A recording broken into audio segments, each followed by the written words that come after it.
Well, good evening, fans, and welcome to Moncton Magic Basketball. I'm Scott Squires, along with my broadcast partner, David Tingley.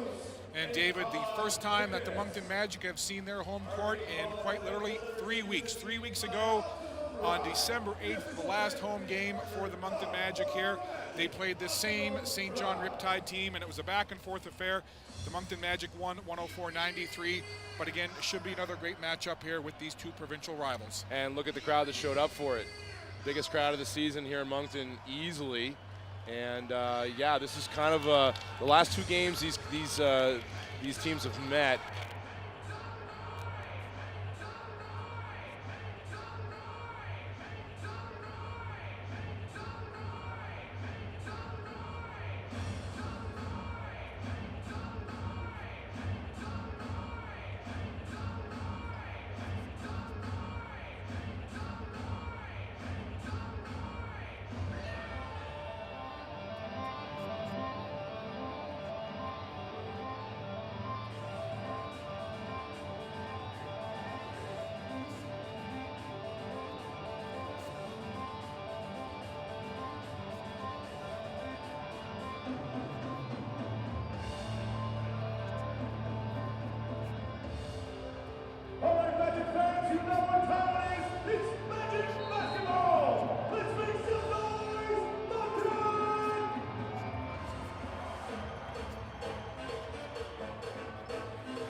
Way.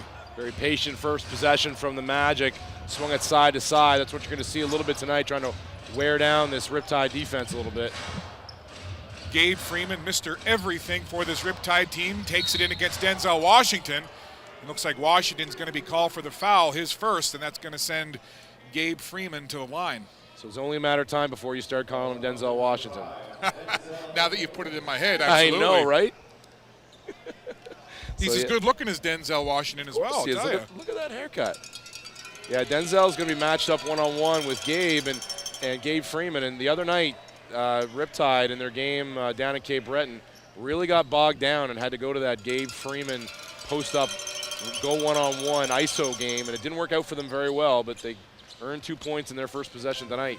And speaking of 2 points, 2 for 2 from the line for Gabe Freeman, leading this team in scoring, 25.3 a game. Also, their leading rebounder at 9.2 a game. Al Stewart slashes into the lane, tries to get it off glass, and there is Freeman, again, leading this team in rebounds, and he grabs the glass right there. From range outside, front of the rim, Denzel Taylor right there, he grabs it, and he'll give it up to Al Stewart. Stewart will slow it down. A couple of high percentage looks in the first two possessions here, just didn't finish from the Magic, but got to be happy with the running of the offense here early. Early stages of this first quarter, Anthony Anderson, no good from outside. Rebounded by Wormley, he moves it up quickly into the hands of Malcolm Miller. Miller's been playing well for the St. John Riptide. Gets it inside to Brian Addison. Addison was not in the lineup the last time these two teams played here in Moncton, and Addison gets the nice look there from about 8 feet. And that's his game. He can make that short shot in the lane or the turnaround or even the face-up 15-footer. So Terry Thomas, if he's going to be matched up on him, has to be aware of all those moves that Addison has. Terry Thomas gets it off to Anderson. Anderson being guarded there by the diminutive Wormley. Double team on double A, gets it to Williams, top of the key for 3. And right now the Magic can't find the range from the floor. Back up the other way with some pace from the corner. Malcolm Miller, no good. And behind the play, looks like Addison gets called for the foul, and Coach Salerno likes that for the Magic. And Addison's in the lineup tonight too, fans. We haven't talked about the lack of Anthony Stover in the lineup, the former NBL Canada player, the defensive player of the year. So he's lacking. They're lacking a little bit on the defensive end, but Addison brings a little bit more dynamic offense with that ability to knock down shots from the perimeter. Yeah, Stover, the second leading rebounder on this Riptide team, 7.6 boards a game. The big 6'11" product out of UCLA. We'll see how much they miss him underneath the glass, as that shot from the outside no good. And still, yet to score are the Magic. 4-0 early on here. This is Freeman, puts it on the floor. Nice little give off to Wormley. He slashes through the lane, kicks it back to Tisdale, down to Miller. He was in the corner, No good. Addison flies in to grab the rebound, gets it back to Miller again. Good control here and a fresh shot clock for the Riptide. They've had it going good here early on. This is Addison being watched by Thomas. Wormley lost the handle just a minute. He's got Anderson right in his grill. Addison steps in now, runs a bit of a screen, gets the ball back, and then with time winding down on the shot clock, threw it away as Tisdale couldn't get the hand, so they'll turn it over to the Magic. And a problem spot in the Magic in their loss to the Island Storm on Boxing Day was offensive rebounding, and they gave up a second chance to St. John there, but got away with it. Jeremy Williams having a great season for the Magic. Nice ball movement. Thomas for the three. And again, cold from the floor right now are the Magic. Tisdale takes it with some pace right against Anderson, again kicking it out to Miller. They're trying to find Miller in the corner all game long, or at least for the first couple of minutes of it. Wormley spins with it. Again, Miller in the corner. This seems to be the script for the Riptide, and Miller hits that one, and it's an early 7-0 run for the Riptide. I don't know if it's as much a focus of St. John. It's just a natural flow of the offense with them getting into the lane off the dribble, and Magic got to do a better job of containing the ball handler. Look at Terry Thomas through a crowd, cradles that ball a la James Harden, takes it hard to the rack and gets the deuce. First points of the game, the Magic are on the board. Tisdale, he slashes wildly in through the paint. And you see the difference between Tisdale and Terry Thomas. You can't be an effective penetrator with the ball in professional basketball ranks nowadays without having that football tuck-away move that Terry Thomas has down pat, splitting defense, putting that ball away and protecting it. Here is Tisdale now, being worked over there by Anthony Anderson, and then Stewart went to the floor. The ball goes out of bounds, and again, they'll turn it over. And 2 times being his pesky self, earning a foul there from Tisdale. And Tisdale's not as effective, not as strong with the ball going through the lane as his counterpart Terry Thomas is, and wasted 2 chances there in the lane early here. Here is Jeremy Williams, 14.5 points per game, third best on the Magic so far this season. Al Stewart now, he'll take it to the right wing. One-on-one versus Freeman, puts it on the floor, tried to go to the left hand. And I just want to comment on our officials tonight, Ryan Brown, Ryan Lutz, and Todd McInnes, looking pretty sharp in those gray ref shirts with the nice red, I'll call it holiday trim. Okay, well you're more of a clothes horse than I am, so go ahead, comment. Looking pretty sharp are the officials here tonight. I'm more enamored with their slick Dave Tingley style haircuts that they've got going on there, a couple of these guys, but looking pretty fancy. Yep. And so 7-2 early on. Checking into the game is Corey Ullman, and as he checks in, you may have heard Coach Salerno reach over to him and say, "You're going to take Gabe? Take Freeman?"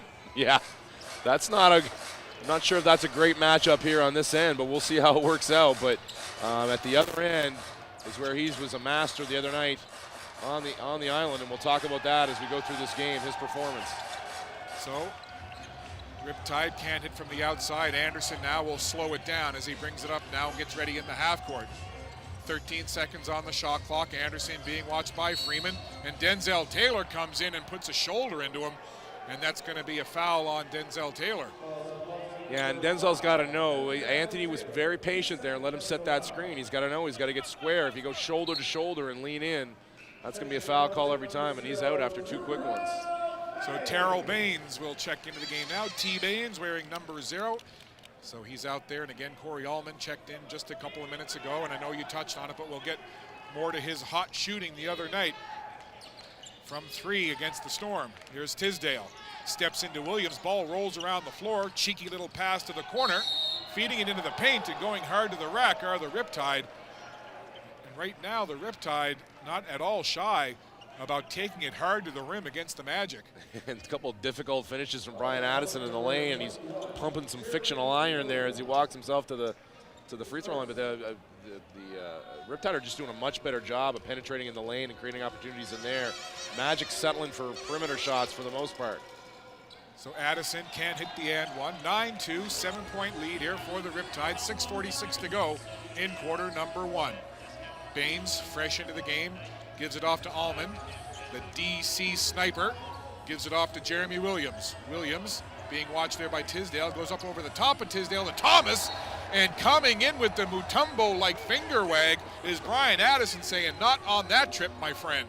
But you're going to see what happens here. Corey Allman coming off that huge 36-point outing the other night. Riptide are very conscious of it and went running at him and created a mismatch down the post for Terry Thomas. 6 seconds on the shot clock. Anderson gives it to Allman from outside. Smooth stroke back into the iron. And Freeman grabs the rebound and gets it quickly to Tisdale. Tisdale sharp through the lane, hammers it down with authority. 10 out of 10 for Tisdale on that one. That tomahawk jam from Tisdale. We've seen a couple of those highlight reel plays from him recently, and that's another one to add to the reel. A great dish from Freeman. He can distribute the ball as well, and Terry Thomas answers right back with the nice look off the glass. And that's the offense so far for the Magic, is Terry Thomas getting into the lane. A great box out there from Terrell Baines, keeping Addison. Yeah, he did a great job. Addison couldn't get around Baines. Anderson will bring it up the floor. Remains a 7-point lead. Nice feed inside to Williams, and Williams goes right into the chest of Tisdale. And again, the Magic doing a good job of spotting a mismatch when they create it with their movement with the ball screen or on the weak side. And that time on strong side, Jeremy Williams just had to do a simple drop down to the key and create some space against Wormley. And they're having a little chat about it here as the timeout comes in at the halfway through first quarter timeout with it 11-4 for the Riptide.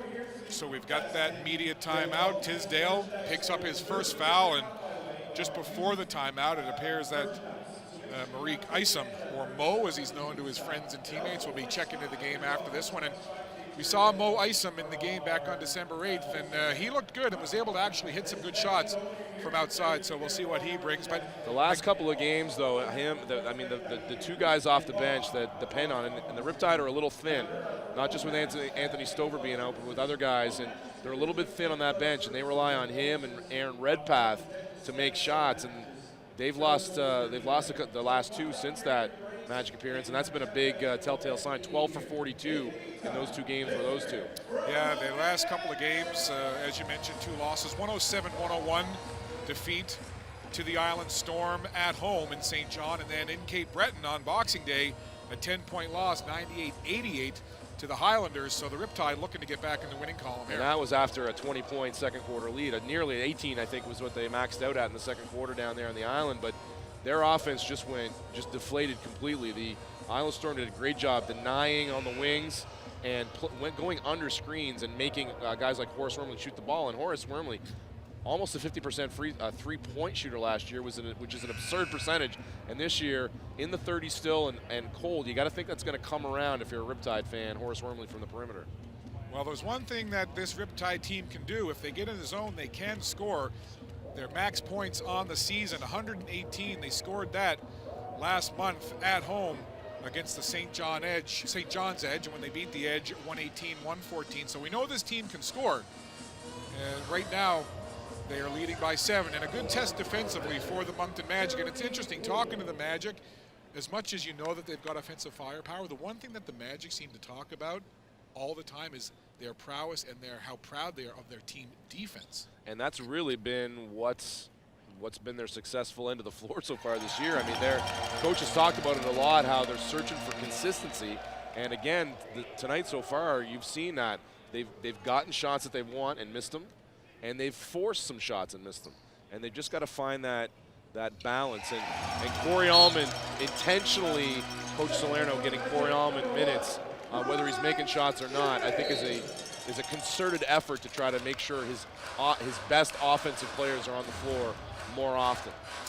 So the newest addition to the Moncton Magic checks in and sees his first action on home court, wearing number 1. It's Brent Jennings. 5:30 to go in the quarter. Freeman takes it in. Baines watches him closely. Freeman spins, steps back, nowhere near the bucket, and Anderson grabs the ball, and he'll just bring it up the floor. Anderson kicks it out to Jennings. Quick dish inside to Thomas. Thomas up over top there, and Isom on the defensive end tried to swipe it away from Baines, and Baines would have none of that.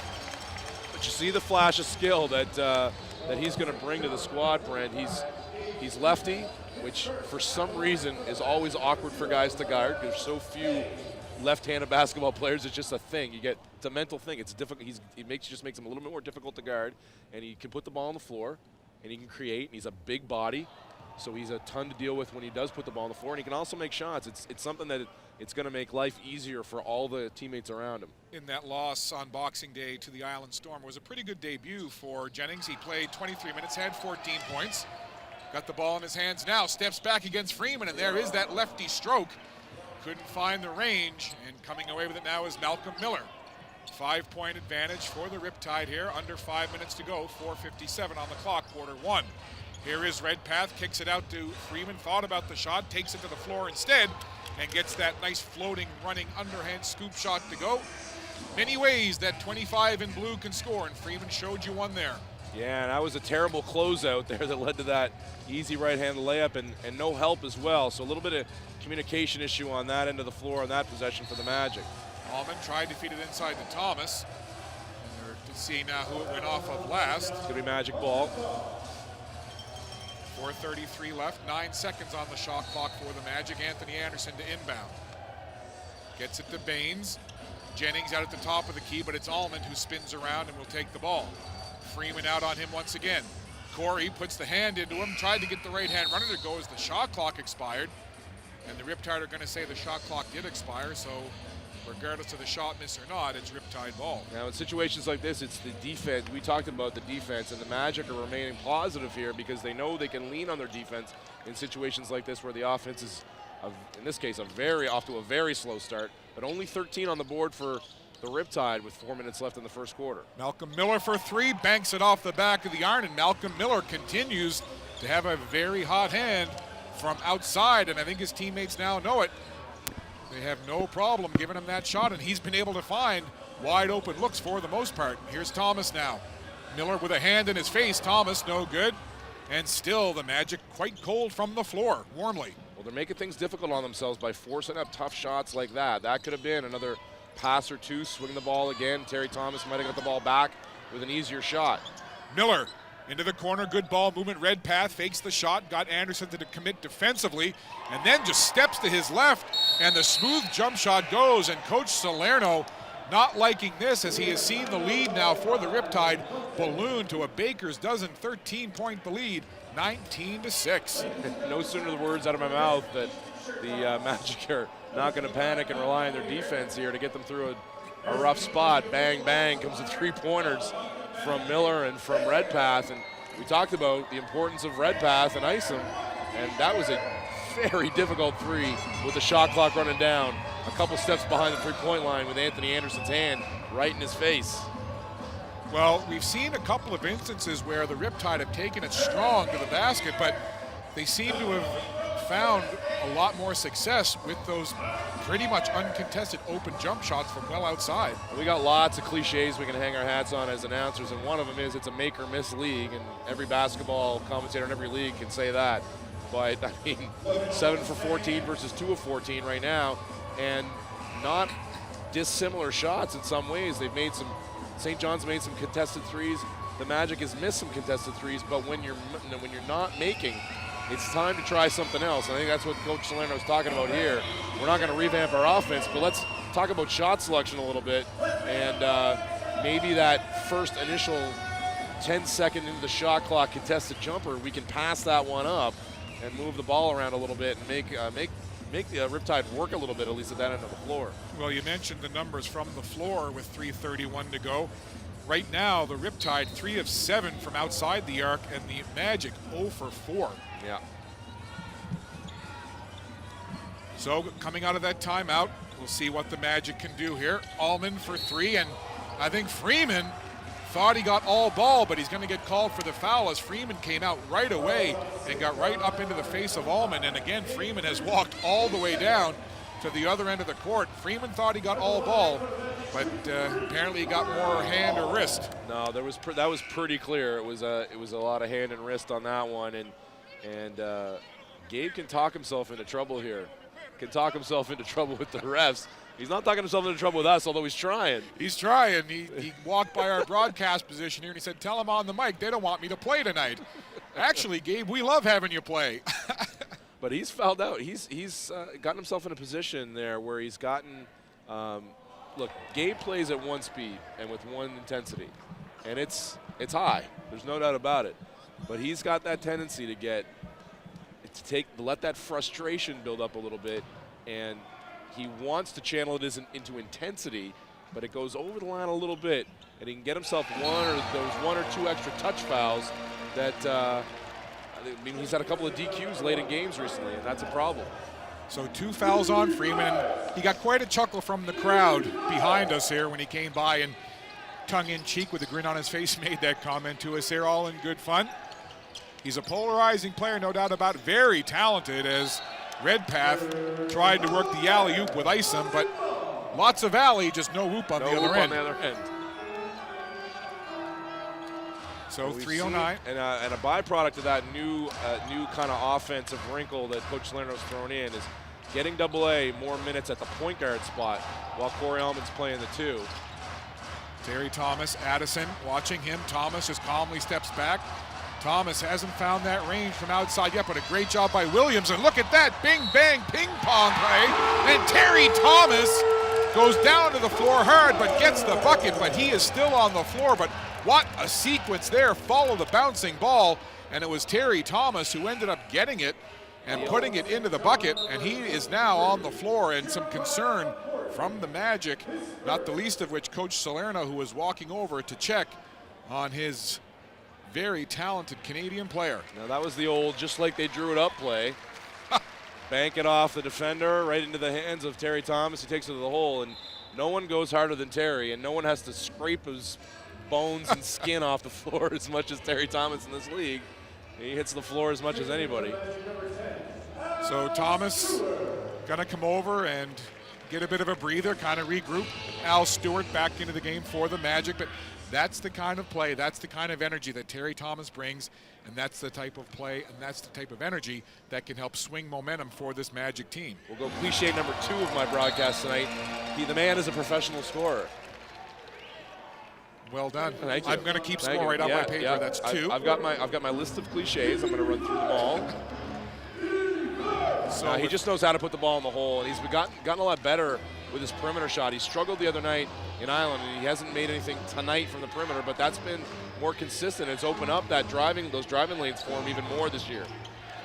So here the Riptide on offense now. Addison gives it off to Wormley, up over top of Stewart, in front of the rack, and it comes down into the hands of AA, Anthony Anderson.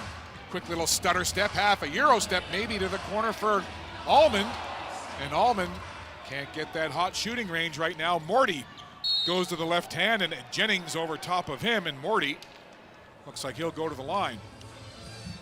And here's the thing with I mean, this is a new offensive rotation that Coach Salerno wants to stick with, and this is the kind of the test of it.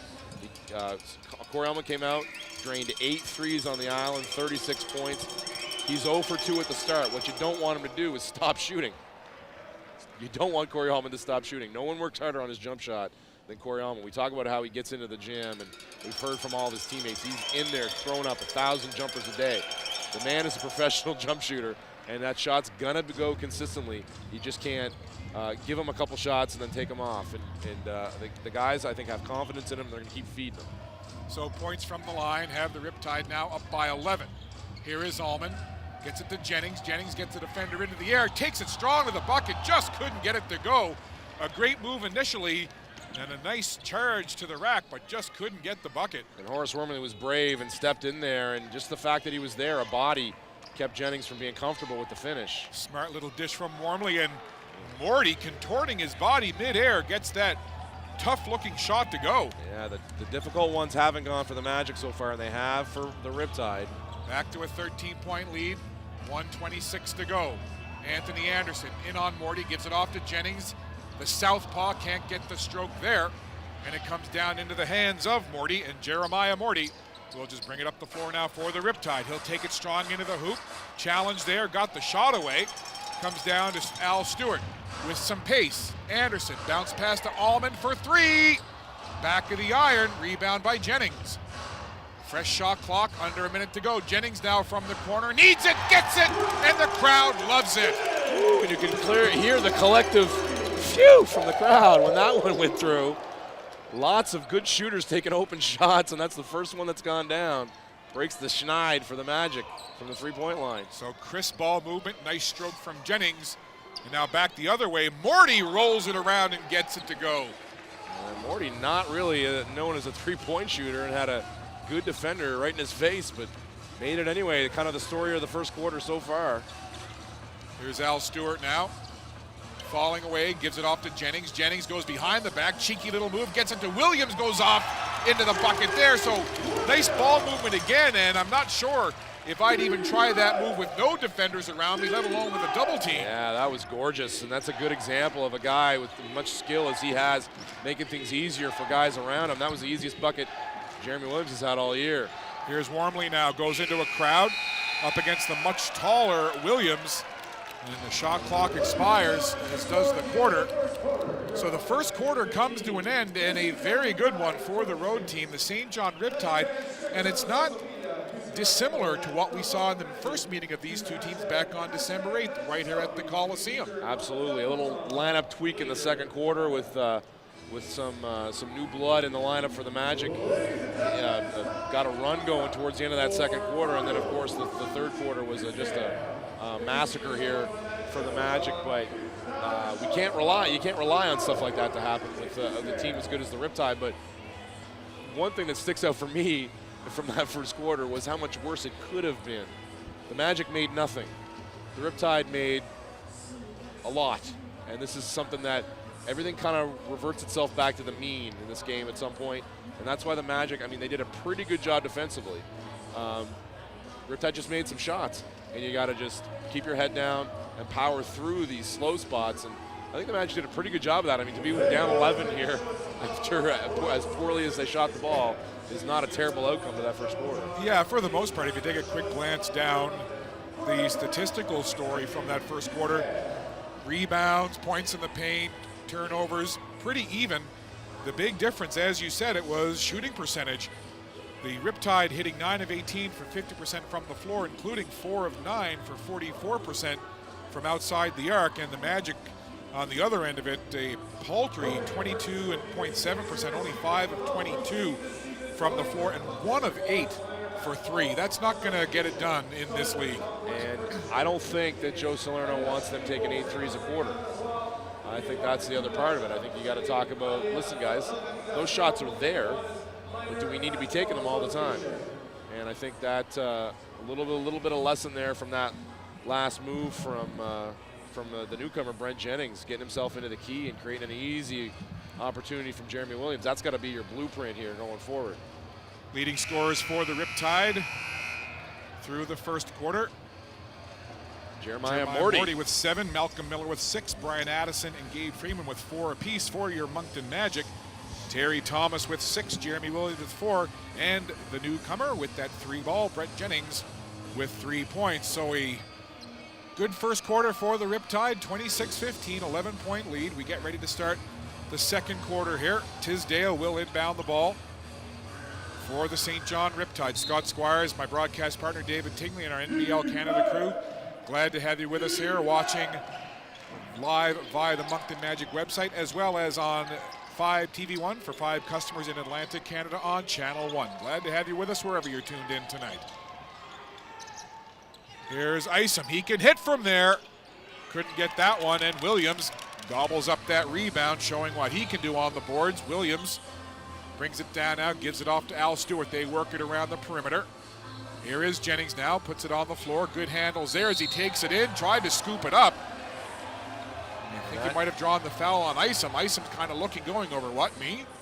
But that's what that big body can do. Anthony Anderson has a particular affinity for getting to the line, using that big body against typically smaller point guard defenders, and that's what Brent Jennings can do with that bulk and strength. He can bully you in there, and if you give up as much size as Isom does, it's a disadvantage for sure. First trip to the line for Jennings. Jennings, a native of Atlanta, Georgia, attended Southern Polytechnic State in Marietta, Georgia. The Southern Polytechnic athletes known as the Running Hornets. Of course, the Running Hornets. So Jennings, the Magic have themselves a running Hornet. I've seen one Hornet run, I've seen them all. So just early stages here of this second quarter. These two New Brunswick rivals, the St. John Riptide, the Moncton Magic, going toe-to-toe here, currently a 10-point lead. And this is number 10, Tisdale, gives it off to Morty. Dumps it inside to Addison. Addison has played well here, backing into defender Baines, spins around from about 7 feet, no good. And look at Al Stewart get to that ball quickly. And I think they're going to say Stewart stepped on the end line. Fans don't agree. Looks like he looked like at fast speed he tiptoed pretty well, but referee's got a better vantage point than us. But good defensive possession again from the Magic there. Brian Addison with a fadeaway jumper late in the clock. That's not a bad, the Magic will take that more often than not. Here's Isom. Isom throws the shoulder and took Al Stewart down to the floor hard. And Al, a big size disadvantage, at least height-wise there, stood his ground and took the charge. Yeah, but not in hard. And Al Stewart, if he's got one thing, it's hard. And he saw, just so smart defensively, saw that play coming a mile away. You can just see his eyes. If I stay here, I'm going to take one on the numbers, but I don't mind. Baines gives it off to Thomas. Thomas steps back with Morty right in his face, and Thomas, nothing but twine on that one. And a difficult shot again, but difficult shots Terry Thomas aren't strangers to each other so far this year. Look at Wormley slash through the lane and puts the nice little runner up. Good look there. Nice move from Horace Wormley. Love the point guard matchup with Al Stewart and Horace Wormley. And Al's going to take that to heart, getting beat so easy on a straight line drive. Here's Thomas again now. When the big dog is hungry, the Magic are going to feed him. And right now, Terry Thomas has got that look in his eye like he wants to put his mates on his shoulders and carry them back into a little closer than the current 10-point deficit. And if you're Riptide coach Nelson Taroba, you can't like how easy Terry Thomas is getting onto that right hand with a head of steam going towards the hoop, whether it's cutting like that in a straight line or the straight line drive. That's part of his game you got to take away from him if you're going to limit his chances on the offensive end. So Thomas good on his first from the line. That cuts it inside a double-digit lead now, and no good on that second one. Little tap back, doesn't go. Addison grabs the rebound, gets it into the hands of Wormley. Yeah, bad luck for Baines there. Solid effort getting around his man to tip that up. Wormley cuts to the basket. Nice little dish outside to Morty. Morty in some trouble. Decides to go all the way back outside to Miller. 5 seconds on the shot clock. Miller into the corner for Tisdale. Tisdale takes it baseline and runs into a wall named T. Baines. Another great defensive possession. Coach Salerno hopped up, was looking for a travel there, and should have got it. But it worked out well for the Magic anyway. Turnover and back to Moncton offensively. Well, we've seen time and again on this home court where the Moncton Magic have used their defense to rally the offense, and they're trying to turn up the defensive intensity and see if that can spark the offense. And we're saying now, as Stewart looks right into the eye of the official, and the official looks back and says, yeah, you traveled. Yeah, it looked like he kept his pivot foot to the live eye, but again, we don't have the advantage the refs do, being right on the floor there, but Al felt pretty confident about it. Wormley again tries to take it in, and you talk about a size mismatch. Well, there was a big one. The 5'7" Wormley going up against the 6'7" Baines. That's a 1 foot height advantage right there, and Baines just swatted it away. And a very intense discussion between Mr. Wormley and one of the referees, thinking he got pinballed around in there and earned a trip to the line. But the referee, again, we discuss this every game, an unblemished record of never changing their calls despite objections from basketball players. St. John head coach Nelson Taroba, who hails from Austin, Texas, and was a graduate of the University of Texas, tells me he's a huge Longhorns fan, and that would kind of make sense, being from Texas and all. So he calls a timeout here, perhaps starting to see a little bit of that offensive flow that he saw from his team starting to erode away just a little bit. Yeah, and it's a similar storyline to their previous game there in Cape Breton. They had a strong first quarter, got up to an 18-point lead, and then things just got really stagnant for them. The Highlanders decided to really intensely deny entry passes to the wing, go under a lot of screens, and there was misses, and there was turnovers, and there was just a lot of ISO game from St. John, and they couldn't overcome a strong Highlanders run. So we'll see if that formula is something the Magic go to here. So the Riptide leading 28-19. St. John calling the timeout here with 9:48 to go. Good look at some of the fans in attendance here. You mentioned it off the top, but a great crowd on hand here, a holiday crowd, if you will, on a Friday night between Christmas and New Year's at the Moncton Coliseum. Nice to see, again, the first home game for the Riptide in 3 weeks. For the Magic. They've got a little bit of work to do. And we talked to a couple of the fans before the game, and they said they've noticed the expanded presence from the Magic on social media and the notes from fans that have come to the games and described the experience in the Coliseum of being really positive. So that stuff's starting to wear on. It's really starting to take hold in the community. Sounds like it's some really positive steps here for the franchise. Nice feed inside. Tisdale says, I want the basket, and Williams said, Allman back the other way, front of the iron. Thomas there for the rebound and the putback, and now you're starting to see the Magic feel a little more like the home cooking. And that whole play is going to be the NBL Canada recap for this game. Jeremy Williams with just basically palmed that ball and came down with it on one end of the floor with the block shot, and Terry Thomas rising in the air and kissing it off the glass for a three-point play at this end. Here's Thomas now, 1 of 2 from the line, 11 points on the night. Leading scorer for the Magic. How many times have we said that all season long? Terry Thomas, leading scorer in game for the Magic. Thomas hits. Now back to a 6-point lead, the closest that the Magic have been in a while. Wormley being watched by Stewart, gives it over to Miller. Nice little dish to Redpath. Back to Wormley. Here's Tisdale now being watched by Williams. Williams comes in defensively, ball is on the floor. Somehow Tisdale got it back, tried to take it to the basket, and the call is made, and I think that's going to be on Williams. I think they had Tisdale. Or no, sorry, Stewart I think is going to go now. Stewart, yeah. They had Tisdale kind of boxed in and feeling rushed out of control. I don't think they needed quite so many hands in there to earn themselves a turnover, but bailed them out a little bit. So Tisdale hits the first. Tisdale, that's 3 points on the night for him. His first trip to the line so far tonight. Looking to make it back to a 8-point lead here for the Riptide. Calmly hits the second. Substitution coming in now. This is Joel Ndondo checking into the game for the Riptide, 34 in blue. Out-of-town scoreboard for you fans, NBL Canada fans out there. Halifax and Cape Breton tied up at 43 with 5.5 left in the first quarter in Halifax, or the first half in Halifax.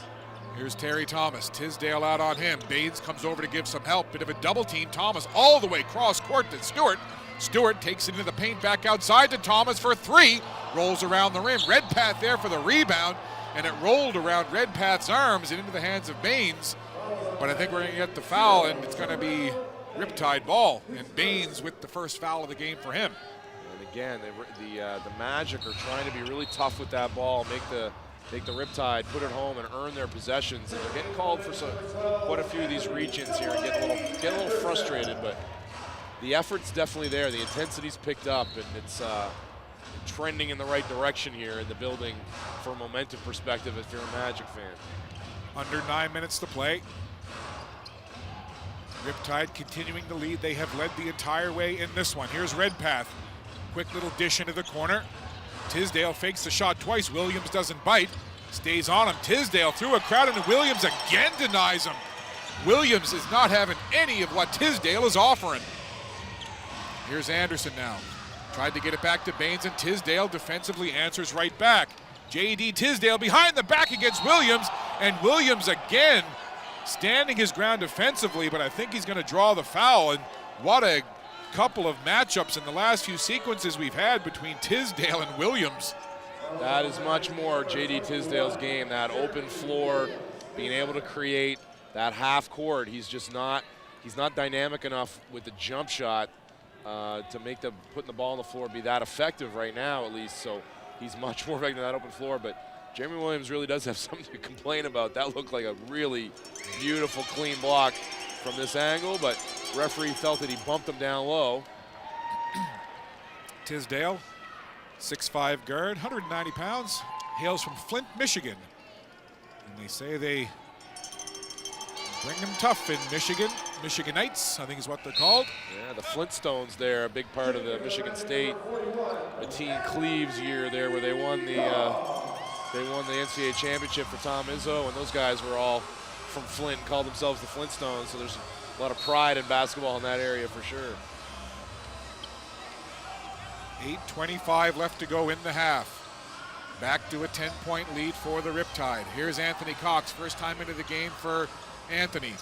Anthony tried to put it on the floor. I'm not sure if he just lost the handle or if he was trying to get it into the corner. However, it goes out of play, and the Magic will turn it over. And that's something that Coach Salerno has not been happy about. It's the turnovers from the Moncton Magic, averaging 15.2 a game, and that is one of the worst in the NBL.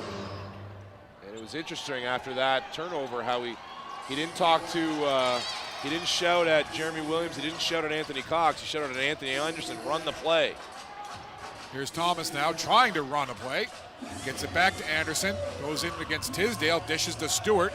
8 seconds on the shot clock. Stewart's in trouble down there on the baseline. Gives it to Cox, they've got to hurry. Stewart puts it up. No good. Williams there for the rebound, lost it against Miller, and it comes down to Al Stewart. Outside for Anderson for three. Front of the iron, Thomas with the rebound. Floater, gets it to go, Terry Thomas. And the Magic needed that. Their effort is there on the offensive boards, and that's what's keeping them afloat here with these shots continuing to not fall. Wide open Anthony Anderson three. That's got to be something that they're looking forward to going down here pretty soon. Redpath steps around Williams and toward the corner. That shot comes down to Thomas. Quick little bounce pass to Stewart. Gets it right back to Terry Thomas. Thomas puts it into the paint. Scoop shot, right hand. Tried to get the rebound was Cox. And it's Redpath with pace. Dumps it off now for Tisdale. Indondo created some traffic for Tisdale, and Tisdale somehow got that ball back, and the coaching staff of the Magic up off the bench not happy at all with that last sequence. And I think this is something that's become the pattern so far in this first half. The Riptide seem to be holding that ball out there, especially J.D. Tisdale. He's got a real problem putting that ball away and not making it available for defenders to swipe at.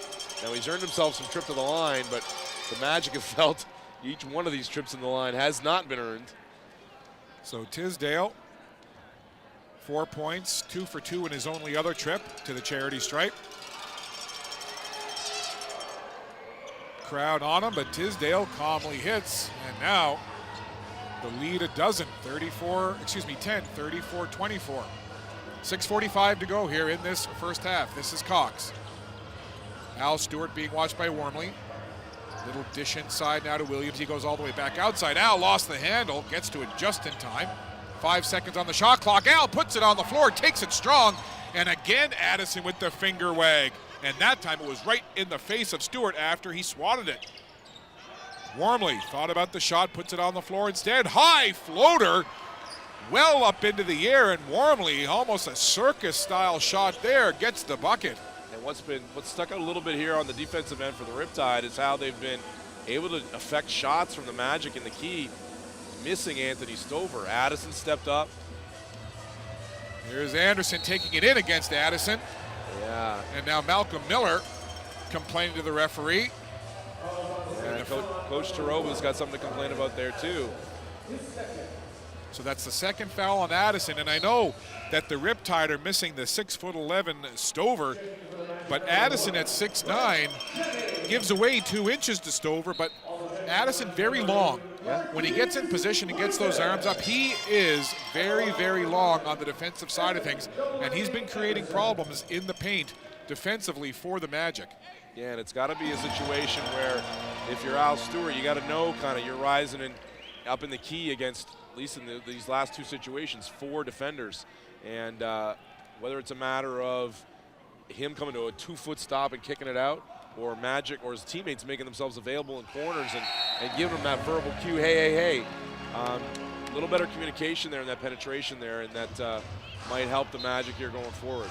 So with the 2 fouls, Coach Tarova takes Addison out of the game, gives him a bit of a breather. Joel Indondo from Ajax, Ontario, checking back into the game, 34 in blue for the Riptide. This is Miller.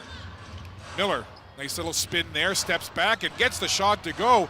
And right now it seems that almost anything that the Riptide put up, it's going in, and it's the kind of the other story for the most part for the Magic.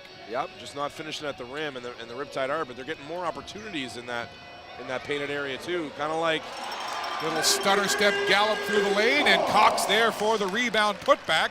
Kind of like double T. When he misses though, he attracts so many defenders that opens up lanes for guys like Anthony Cox to gobble up offensive rebounds. Redpath, Marquise Clayton now into the game, and Redpath from about 7 feet gets the shot to drop.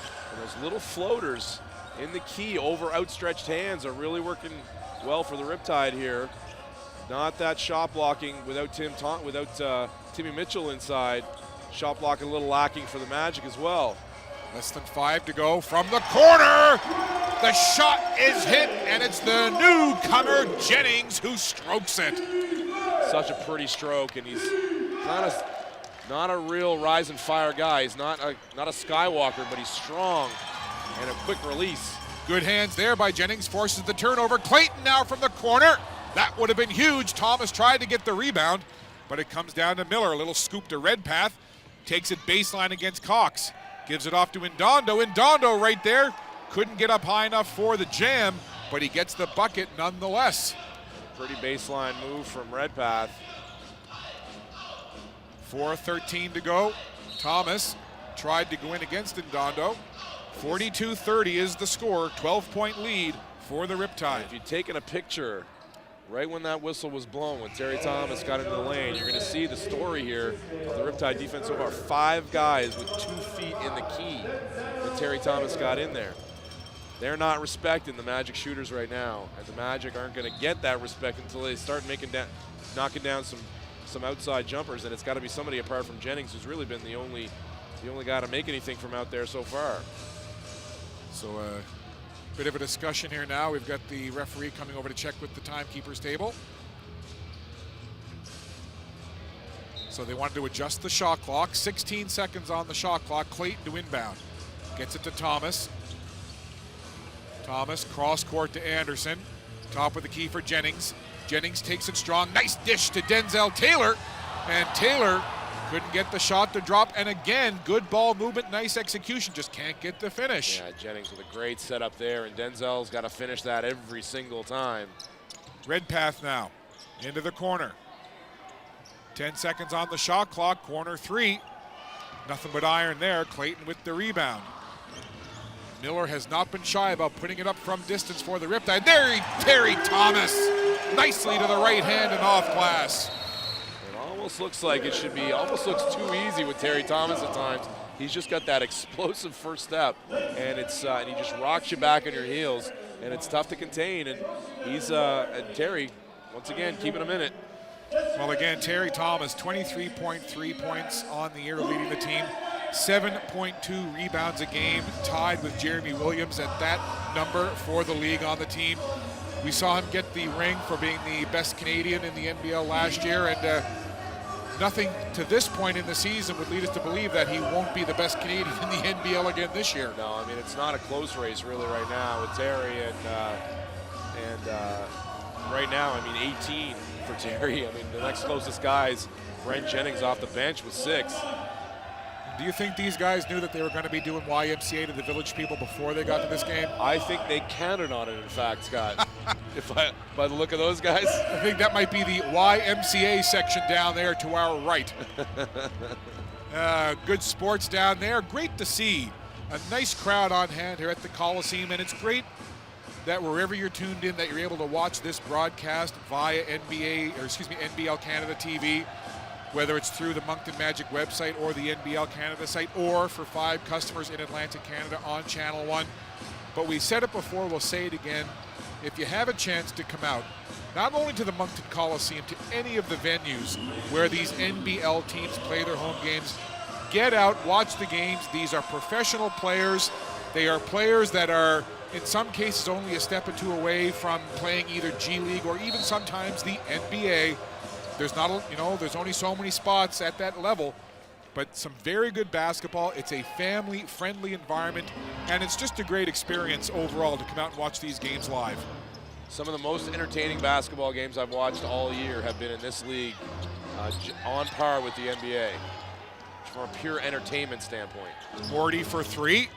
Freeman trying to get the rebound, tapped it away, and it comes down into the hands of AA, Anthony Anderson.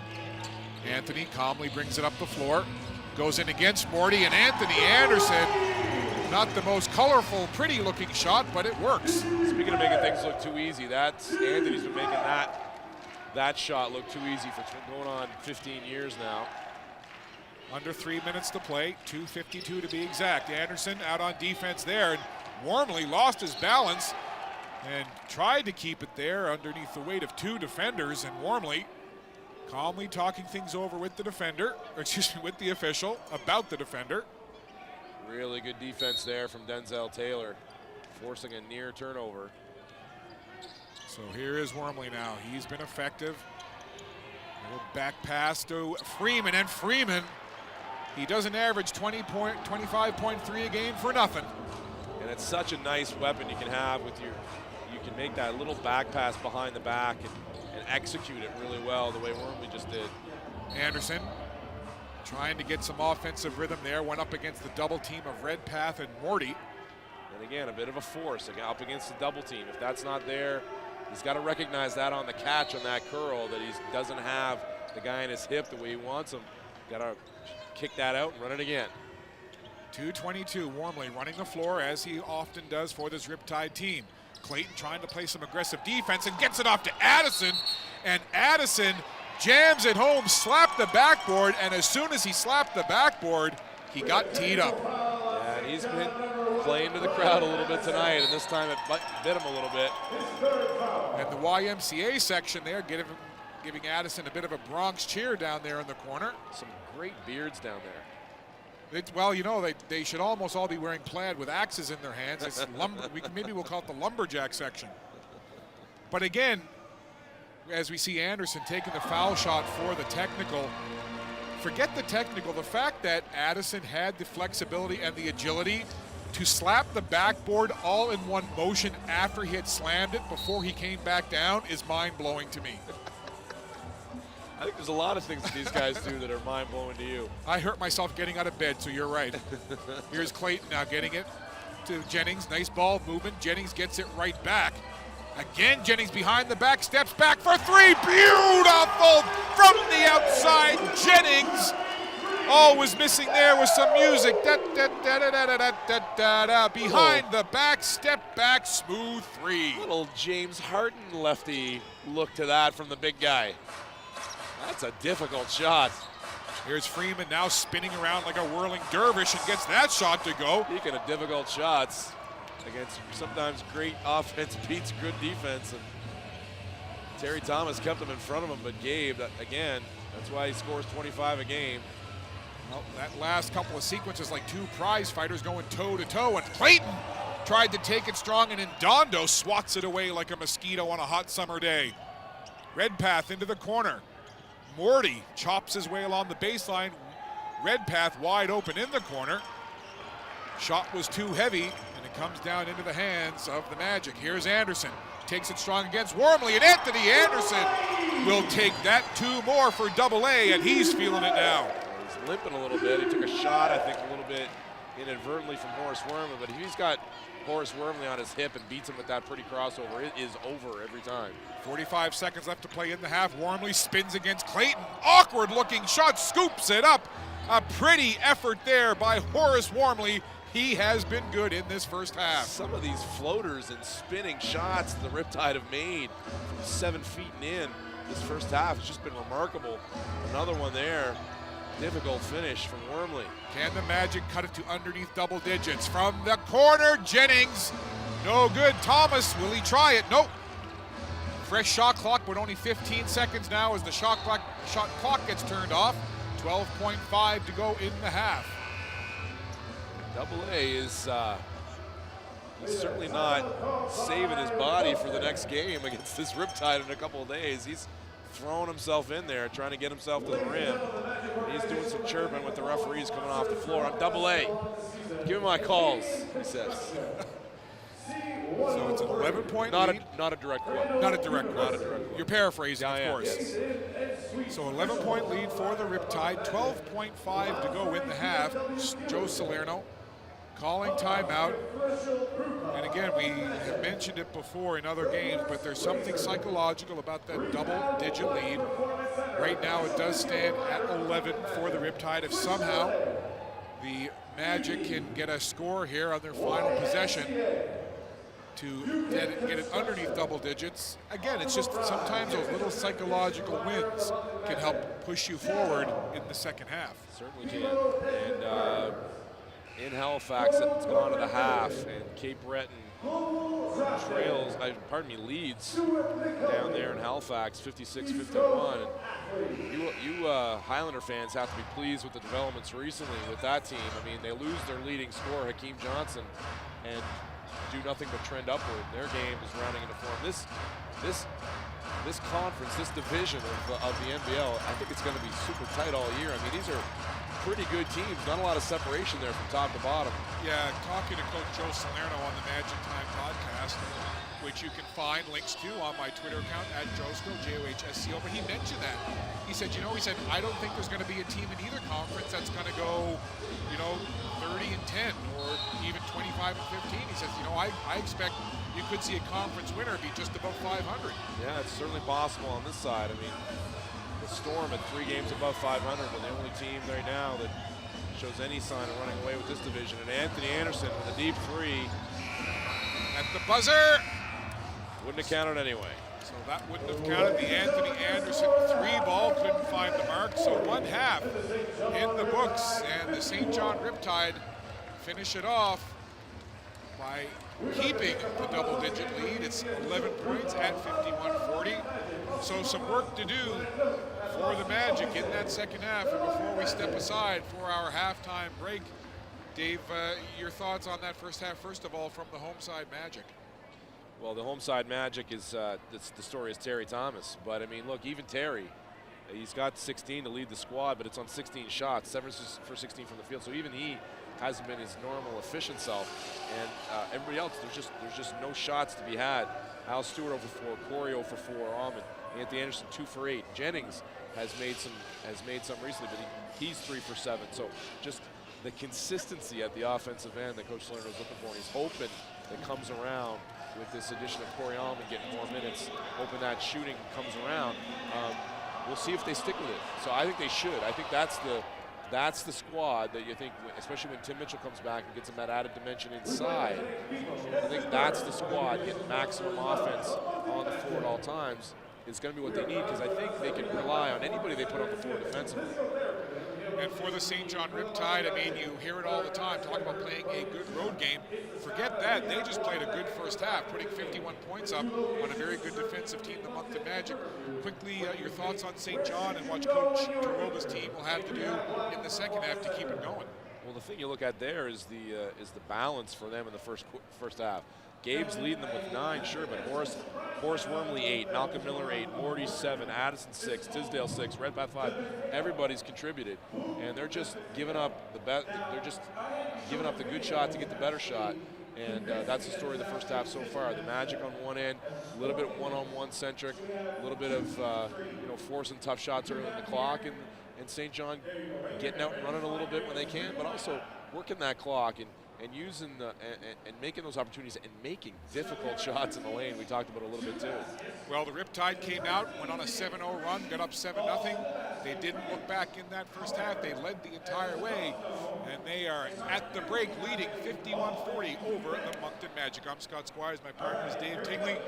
We're going to step aside, take a break, but we will be back with second half action in about 12 minutes time. Until then, enjoy the next little bit, grab a beverage, and we'll see you soon right here on NBL Canada Live.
Magic fans, if ever you can't make it out to the game, be sure to tune in to our live feed, which can be found at monctonmagic.ca. You'll find our live broadcast in both French and English. Pouviez trouver la diffusion en direct en anglais et en français sur le site web monctonmagic.ca. And for all the basketball enthusiasts out there, always looking to take their immersing themselves into the next level, check out our live stats feature. monctonmagic.ca offers you the ability to follow both team stats and player stats in real time.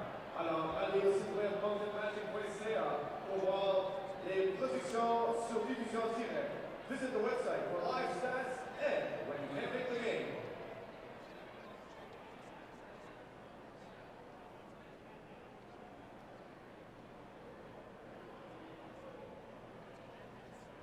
Hi, Magic fans. Welcome to Magic TV. I'm Scott Suarez. Please be joined pregame by the DC Sniper, the assassin. He goes by many names, but we all know him as Corey Alford. First of all, thanks for doing this. How have you enjoyed your holidays?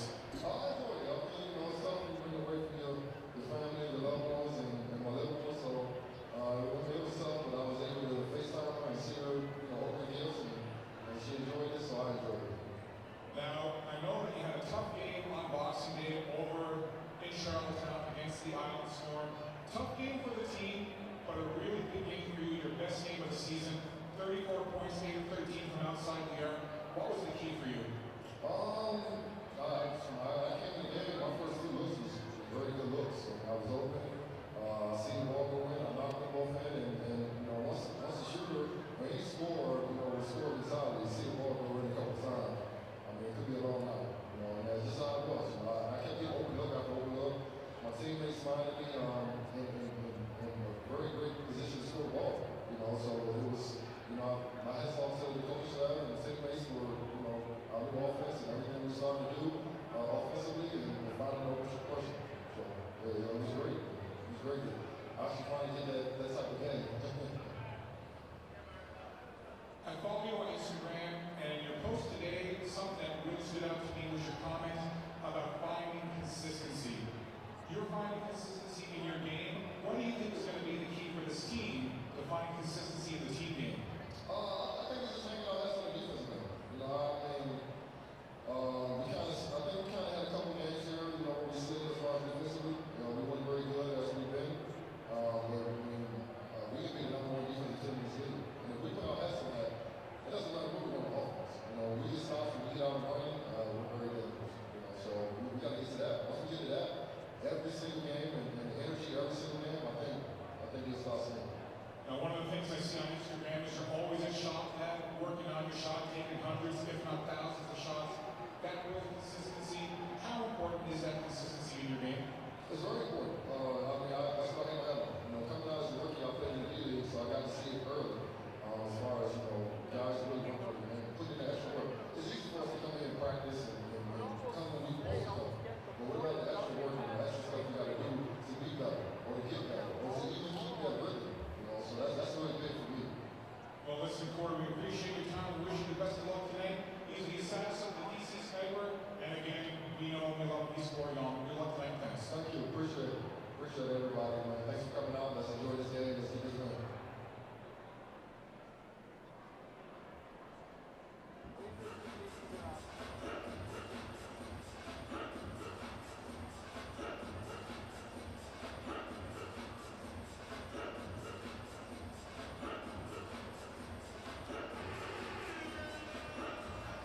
are just about set for second half action here between the St. John Riptide and the home side Moncton Magic. 51-40 is the score. Riptide leading here as we get ready to start half number 2. Magic now will be going right to left on your screen, and the Riptide left to right. And I referenced the shirts, the uniforms, if you will, on the officials. I like the bit of red trim on the shoulders, and apparently they're new. That's why we haven't seen them before. It's a new addition to the repertoire for the officials. And the refs are a little concerned about them, I heard. A little loose, maybe. They like them tighter, show off. They're working on their physique like everybody else. They want to be able to show it off a little bit. I guarantee if I were out there officiating, it would not be loose enough. Here we go, second half action. Magic down by 11, work to do here on home court. Terry Thomas, the leading scorer for the Magic, tries to take it strong into the bucket, and Gabe Freeman was right there contesting on the defensive end. So we'll see what kind of tone the Magic will try to set here early on in this second half. I think the Magic just got to see some shots go down. They got to see the ball go through the hoop. A couple of these guys that have been struggling, just get the ball to go down any way you can. Free throw line, layups. You start to see that ball go in a little bit, and ups your confidence, and that's got to happen for a couple of these Magic players right now. And there's one of them. Williams, no good on that one. Denzel Taylor was there for the rebound. They say it went off of him and out of bounds, and Taylor doesn't agree, and neither do the fans. That's got to be overturned. And it is, for good reason. Clearly went off Gabe Freeman. Gabe in the front row is having to talk about it. And front row is entertained by whatever Gabe said, which isn't a surprise. Terry Thomas to Anthony Anderson, the all-time leading scorer in the NBL. Goes between the legs, dishes to Stewart for the corner three. Comes down into the hands of Tisdale, and he'll just calmly stroll that ball up the floor for the Riptide. Al Stewart, another member of the Magic, hasn't seen anything go down as of yet. Here comes Al now with some pace. Charges down, gives it to Williams. Williams, nice move, left hand off glass and in. Jeremy Williams with the pretty bucket. Yeah, swinging 360 layup there from Jeremy, and that's the kind of thing. A scorer sees the ball go through the hoop. Sometimes that's enough to take the lid off, and we'll see if that happens here. Great little look at it right there. Nice move in the air by Williams. Here's Malcolm Miller, second leading scorer on this Riptide team, and the man who's averaging 18.1 a game has some more on that long-range bucket right there. Denzel Taylor had a hand on his face. That was just a good stroke from Miller. Anderson now swoops underneath the basket. Acrobatic-looking move from Anthony Anderson, and he gets two right back the other way for the Magic. Track meet now back and forth. Anderson, a couple of players on him. Freeman ends up with the ball as Anderson overstepped it just a little bit. Freeman now sees an opening, takes it strong, and no problem there. Gabe Freeman will do that every chance, and we can see the opening from our position here, David. Yeah, I was puzzling a little bit there what the Magic defenders were doing, letting Gabe have that wide open lane, staring right at him, but a little communication probably break down there a little bit. Can the Magic make a run here and get into this double-digit lead? Williams goes back against the double team. No good on that shot. Fight for it down in the corner. Williams dishes baseline. Stewart steps away. 15 on the shot clock. Anderson against Freeman.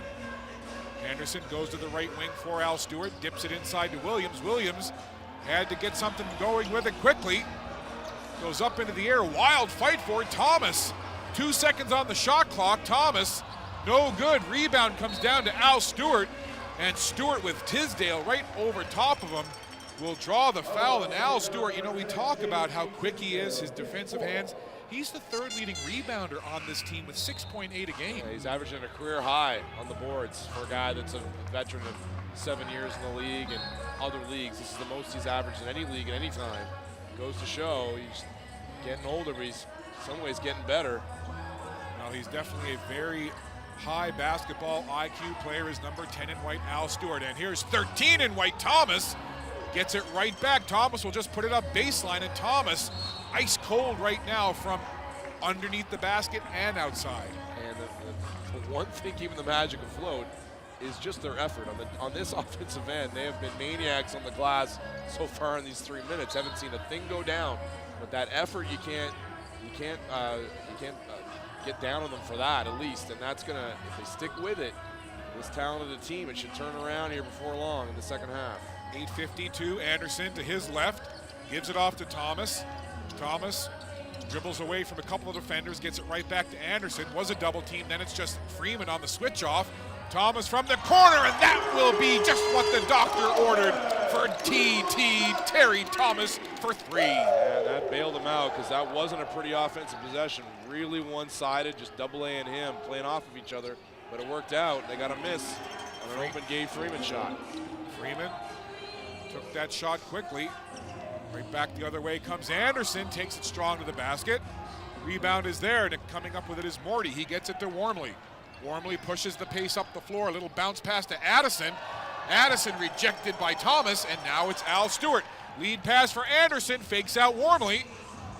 Couldn't get that shot to go. Anderson again gets the rebound, goes into the hip of Addison. Anderson baseline, kicks it over to Thomas from the corner. Thomas! 2 times in a row for lucky 13. Terry Thomas from the same corner. 3 times 2 is 6. And that's 6 points in quick fashion for the Magic and for Thomas. And more second chance points, another second effort. And Double A is really frustrated. He's looking for calls. And that was part of that offense.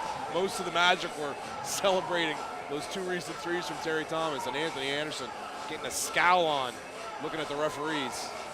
So Terry Thomas now with 22 points, 9 of 22 shooting. I referenced he had gone kind of cold from inside outside, but that's the one thing with Terry Thomas. He's been working on all facets of his game. He's not afraid to keep shooting it. And if he starts to feel a rhythm, that could spell trouble for the Riptide. Well, for the first time tonight, I was moved to go grab my phone here and take a look at what the offensive rebounding stats are, and it jumps right out at you if you take a look at it. 18-2, and that's what's keeping the Magic in this game and brought them within reach. And it's that effort play. I mean, we talked about it in the first half, how it could have been worse.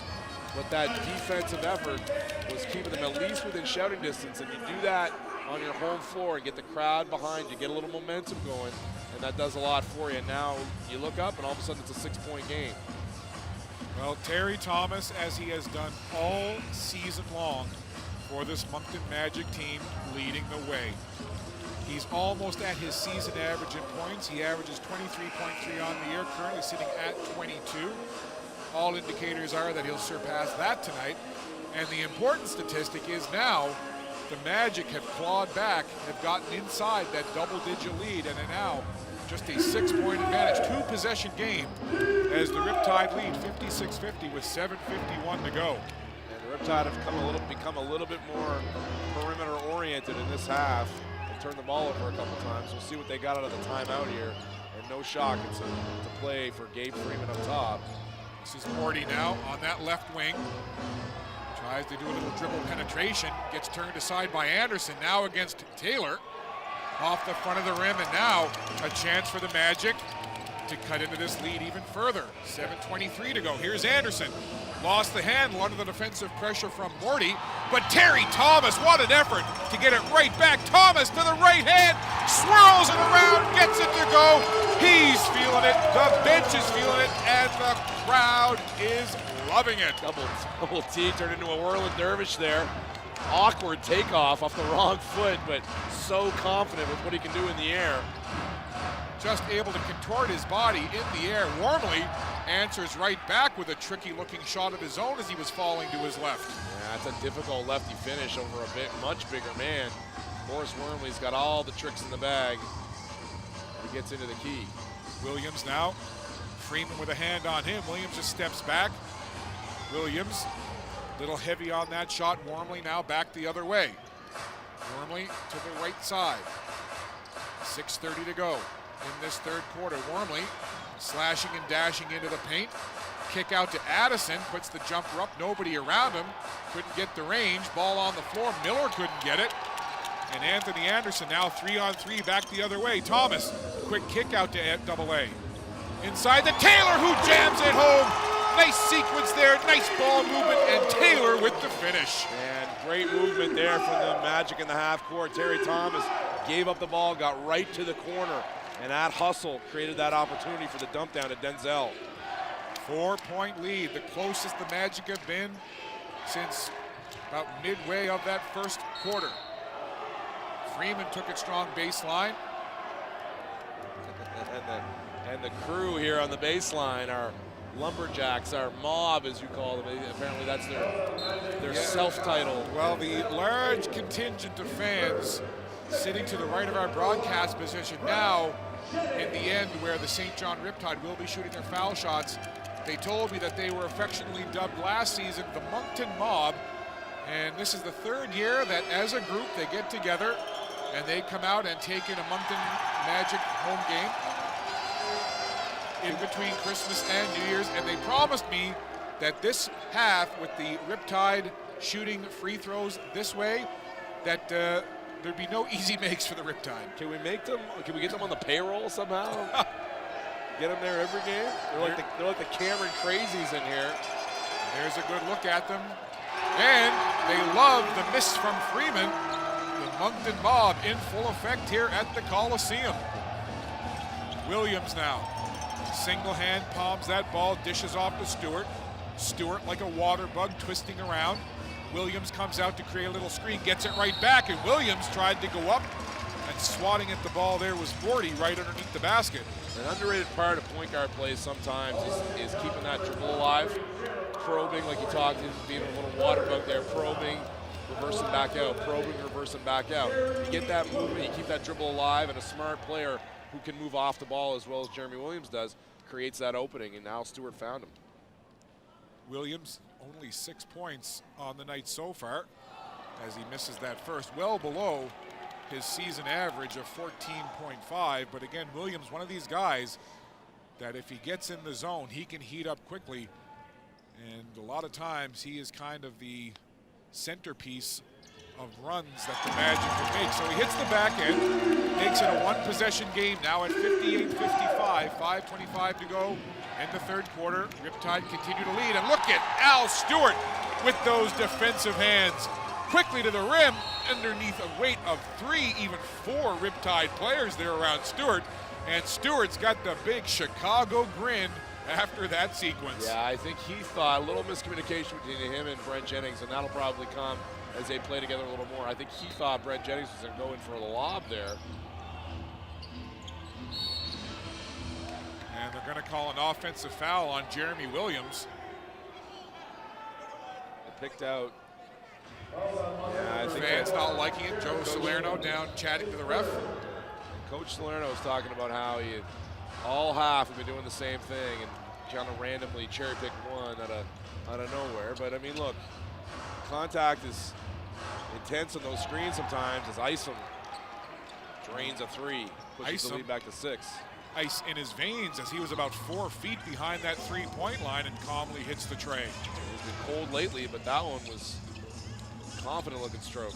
Jennings works it around, gets it to Thomas. Thomas puts it against Miller, goes to the left hand. Terry Thomas, a man possessed right now for the Magic. Yeah, he's just putting his head down and going. He has such a confident look to him. He doesn't think anybody's going to be able to stop him with that penetration at all. And he's right so far. Wormley baseline, gets it right back. Nice little kick out there from Morty. And Wormley hits the bucket. We talked about him being cold from the perimeter a little bit himself, but he's capable. He's knocked down a couple so far tonight. Baines getting ready to check back in. He's at the scorer's table now. 4:14 to go. Stewart takes it to his left and goes up against the much taller Freeman. And they're going to call the foul on Gabe. So that's 3 now on Gabe. And Horace Wormley talked himself into a technical here right in front of us. Not sure what he was complaining about. Couldn't have been the foul call on Gabe Freeman, I wouldn't think. I think he's talking more about maybe the screen that happened that led to that opportunity. But not sure what happened, but he said the magic word, that's for sure. So the foul on the play went to Freeman. The foul after the play, the technical, went to Wormley. And Stewart now will shoot the technical free throw. And gets the friendly Coliseum bounce off the back of the rim. Oh, lucky gust of wind there. So a couple of players have checked in here for the Magic. Baines back into the game. Al Stewart will just stay out there and shoot these technical free throws as well as the free throws from the Freeman foul. Back into the game is Corey Allman as well. And we'll see now with Allman back in the game if they try to feed him the ball and see if he can heat up and get that stroke going from outside. 4:11 left to play here in this third quarter. The Magic have chipped away at the lead, but they have yet to lead in this game. They've gotten close, but they have trailed from the outset. And we're going to have another offensive foul call here, I believe, on Brent Jennings. That has all the makings of a makeup call from the referees. It seemed just like the next time they could call one there to even it out. They did, and that's what Coach Salerno was calling them out for, I think. Wormley, leading scorer for the Riptide in this game with 13, couldn't get it to go there. And here's Allman now. Bounces it to Thomas, and Thomas absolutely punishes the Coliseum rim. Corey Allman with the pretty hit-ahead feed, and Terry Thomas, he had a little extra jump in his step on that one.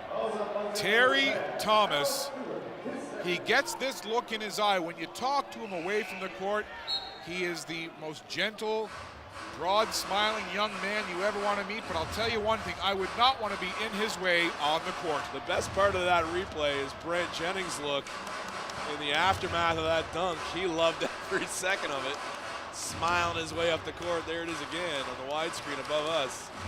You can watch that play all night.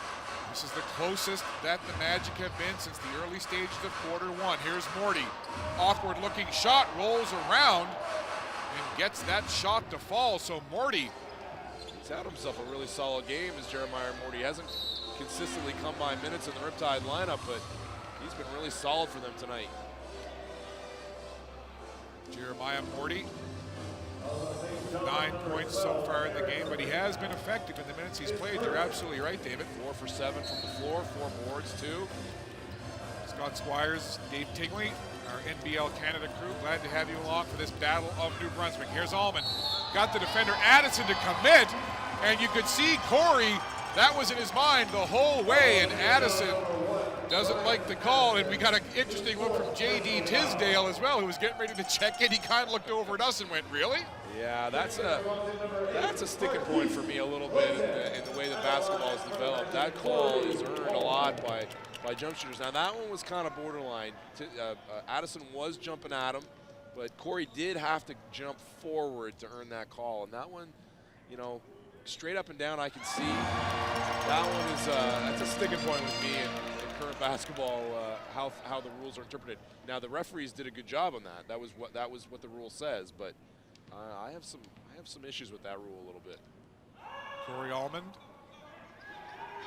gets a couple. We'll see. Sometimes hitting some shots from the charity stripe can get your game going from the floor. It's been a pretty quiet night so far for Corey Allman. Yeah, coming off of 36, that's his first 2, but you're right, when that ball goes in. Mo Isom, nice feed inside to Addison, and Addison gets the deuce. That's what Isom can do too in that half court. He's got those long arms, big strides. And taking it strong to the rim is Brent Jennings, and he'll go to the line for the and one. That was gorgeous from Jennings again. Thrust that big chest forward, make some space, and reverse dribble it with a pretty finger roll. Well, we got to see him a little bit over on the island the other night, but getting to see him up close and personal here this evening, Moncton Magic fans, I think you're going to be in for a treat the rest of the way as he gets more comfortable in this offense. And he's got some game, that's for sure. You don't come by moves like that very often from a guy with his wide frame. And the interesting thing, too, another player added to this Moncton Magic lineup with a delightful smile. I was joking with Terry Thomas earlier that the Moncton Magic lead the league in great smiles. Marquise Clayton, Terry Thomas, Corey Allman, Al Stewart. I'm on the NBL Canada website. I don't see that stat anywhere. It's there. It's a sub level, subcategory. But Brent Jennings, another guy, just a great big broad smile, lights up the room.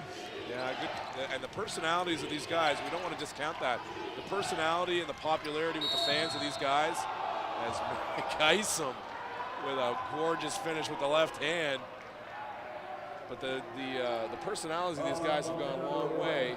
I mean, this crowd tonight, yeah, it is a bit of a holiday crowd, but we talked about it earlier. A couple of the fans said, "Look, I've heard a lot about that. The word of mouth is getting around to these fans. It's a team to embrace, and that's not a small thing. Having guys that are embraceable, and a pretty smile goes a long way." So Isom just ask me. Oh, you are part of that league-leading smile group. Yeah, I mean, it's got me such a long way. So 71-67, 4-point lead for the Riptide. Nice little feed from Jennings to Thomas. Thomas was hindered. Maybe was looking for a call. None forthcoming. Addison right back the other way. He did get bumped off balance, but it was a good chest-to-chest defense there from the Riptide. Addison now to Morty. Morty takes a little step around Thomas, dishes it over. Looking for Otieno. Kenny Otieno, first time we've seen him into the ball game, 15 in blue. So 2:15. An auspicious debut to his game with the step out of bounds on a wide open three, but so 4 points, still the lead. Here is Jennings, the running Hornet. Leans back, puts it up, couldn't get the ball to go. Baines was there, tried to get the rebound, but Addison scoops it up and puts it into the hands of Jeremiah Morty. The native of New York, Morty, working around Thomas. Thomas hindered it just enough. Now Baines behind the back gets it to Thomas! Right to the rack, Thomas with 2 more as he hits the 30-point mark. And Jennings again, that ability to keep that dribble alive and avoid the swiping hands of the Riptide defenders. Not sure how he kept it in his possession, but he did. He got it to Thomas from the finger roll, and like you said, 30 points already. Almost half the output of the Magic in total. Another MVP performance for the Canadian lad, Terry Thomas, and Redpath with the shot clock expiring. Isom with the great save. Underneath to Addison, and all in one motion. Addison takes the feed from Otieno, and an athletic move by Brian Addison underneath the bucket. Yeah, Coach Salerno had to be happy with the first 29 seconds of that defensive possession, but a disaster after. Jennings getting wrapped up with Otieno. Allman decides to put it up. No good. Morty grabs the rebound now in transition. Morty all the way, coast to coast, off glass and in, and Jeremiah Morty being a thorn in the side of the Magic again. Super athletic, that pushed that ball ahead and just ran after it and then kissed the ball off the glass on a difficult move. Jennings tries to take it strong against Isom and loses the handle on it, and now all of a sudden, when it appeared that the Magic had momentum swinging their way and it got it to 4 points, and 2 points actually at one point, have seen it now go back to a 6-point lead for the Riptide. Yeah, I think Coach Salerno's conversation with the refs here has to do with, look, when St. John is splitting that defense, we're getting called on those swipes, and we don't feel like we're getting the same calls at the other end. Redpath, Addison there for the little touchback. No good behind the play, a Magic player down, trying to see who that is. T. Baines, maybe? It is. It's like Baines, yeah. Terrell Baines down to the floor, and still down there underneath the bucket at the end of the floor to our right. The Magic were fortunate to get away with not giving up points on that possession. A pretty move by Redpath, but no help on the baseline, and then no help for Addison as he went for that tip, and Addison's going to make that tip more often than he misses, that's for sure. And Terrell's really struggling to get to his feet here. Yeah, he's up to his knees now, but he's still hunched over. So Coach Salerno now calling Marquise Clayton over, as well as Denzel Taylor. And now he wants to have a little quick meeting here and take advantage of this bit of an injury break as he calls Corey Allman into that little mini huddle just to our right. Cape Breton is holding on to their lead in Halifax. It's now just a 4-point game, though, 78-74 at the start of the fourth quarter. And I think Coach Salerno might have just gotten teed up. And yeah, he did. He pushed and pushed, and now Salerno is this is as irate and as apoplectic as I've ever seen Coach Salerno.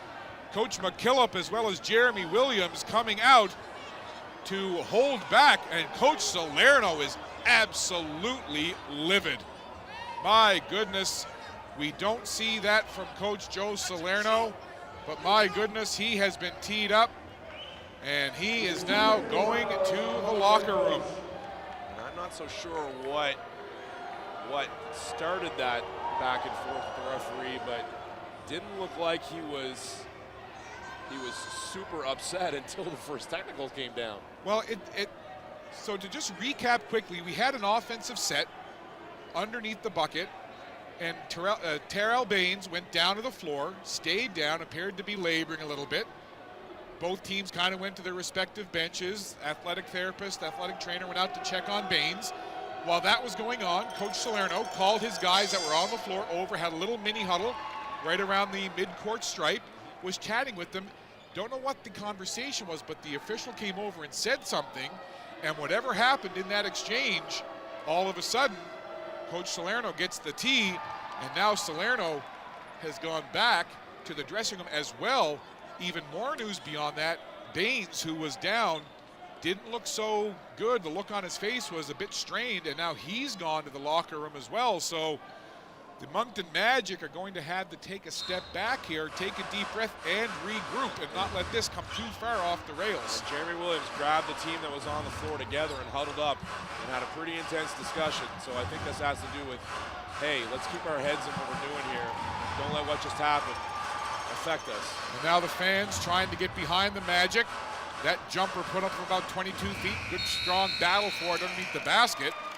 And good defensive possession to finish the quarter. So an 8-point spread as we go to the final quarter here. So now, with Coach Salerno off of the bench, the leadership reins now will fall to his assistants. And as well, the team is going to have to rally as well. And we'll have to see. For the St. John Riptide, they're on the road. They're leading 77-69. They've led the entire way. They are perhaps now sensing that things might be coming off the rails a little bit for the Magic. So for the Riptide, they want to put the pedal down to the metal. But for the Magic, this could actually be a rallying point for this team to gather around this adversity and to come out and to make a difference here in the last stages of this third quarter. Yeah, and I mean, look, these types of things, you're right, can go both ways. But if you're a veteran squad like the Magic, this isn't something they haven't seen before. They've had coaches ejected from games, all these guys. What you got to think is, I mean, he was having our backs. Just take it at that. He was having our backs. He was doing what he thought was best for the team. He's not here, so no problem. We're staying focused. We know what we got to do. They can go without a head coach for a quarter. They got to focus on what they're going to be doing. And Coach McKillop is going to be able to communicate what Coach Salerno would want these last 12 minutes. There's no doubt about that. Well, you're absolutely right. And all teams are going to face adversity through a season, through a game. And right now, a little bit of adversity for the Magic. Their head coach, Joe Salerno, has been teed up and ejected from the game.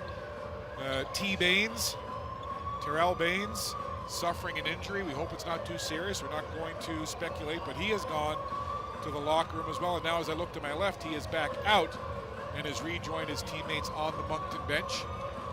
So, and he's been one of those ringleaders on the offensive glass. We talked about it. The offensive glass numbers 18-5 in favor of Moncton. When you look at those shooting percentages, 33.8 versus 49.1 from overall, 22.2% from three-point line versus 40% from the Riptide, and only 70% from the line versus 81%.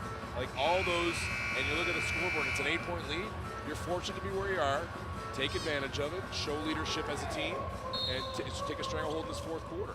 So, of course, that last set, the third quarter did expire, so final quarter here of regulation, and the Riptide come out on offense. They'll look to increase this lead. Here's Addison being watched by Taylor.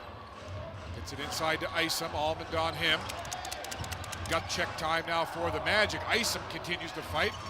Shot was a little too strong off the glass. Corey Allman was tremendous on that defensive possession. He was mismatched in size-wise by Merrick Isom, and Isom had the ball knocked away from him twice and wasn't able to finish. Great job by Allman.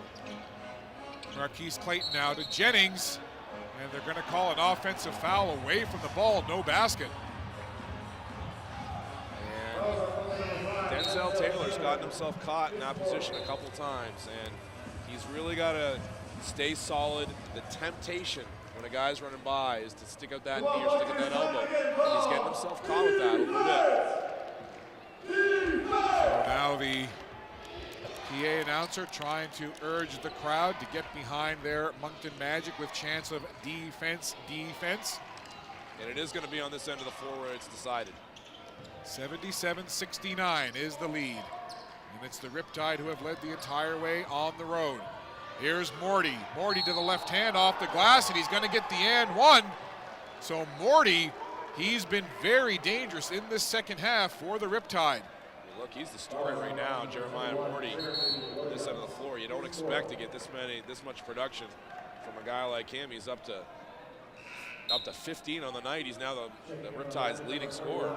It's 4 fouls now on Jeremy Williams. He'll stay out there. Denzel Taylor will come out. Anthony Cox checks in. And Morty trying to complete the three-point play here and make it an 11-point lead, and he does. So again, the Riptide bent, but they haven't broken, and they have taken it back out to a double-digit lead once again, 80-69. And here's Addison now, coast to coast. Kind of lost his footing there. I don't know if he twisted his ankle. He definitely lost his footing going in there. What looked to be a wide open attempt for a jam. Jennings now the other way takes advantage. Jennings saying he was hacked.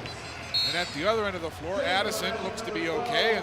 And not sure what happened there. He just kind of seemed to hit a little sticky spot and lost his flow going into the basket. Yeah, well, he's got a wrap on that leg. It might have been just something tweaked on him when he went to rise up for the shot, but he definitely blew a tire there.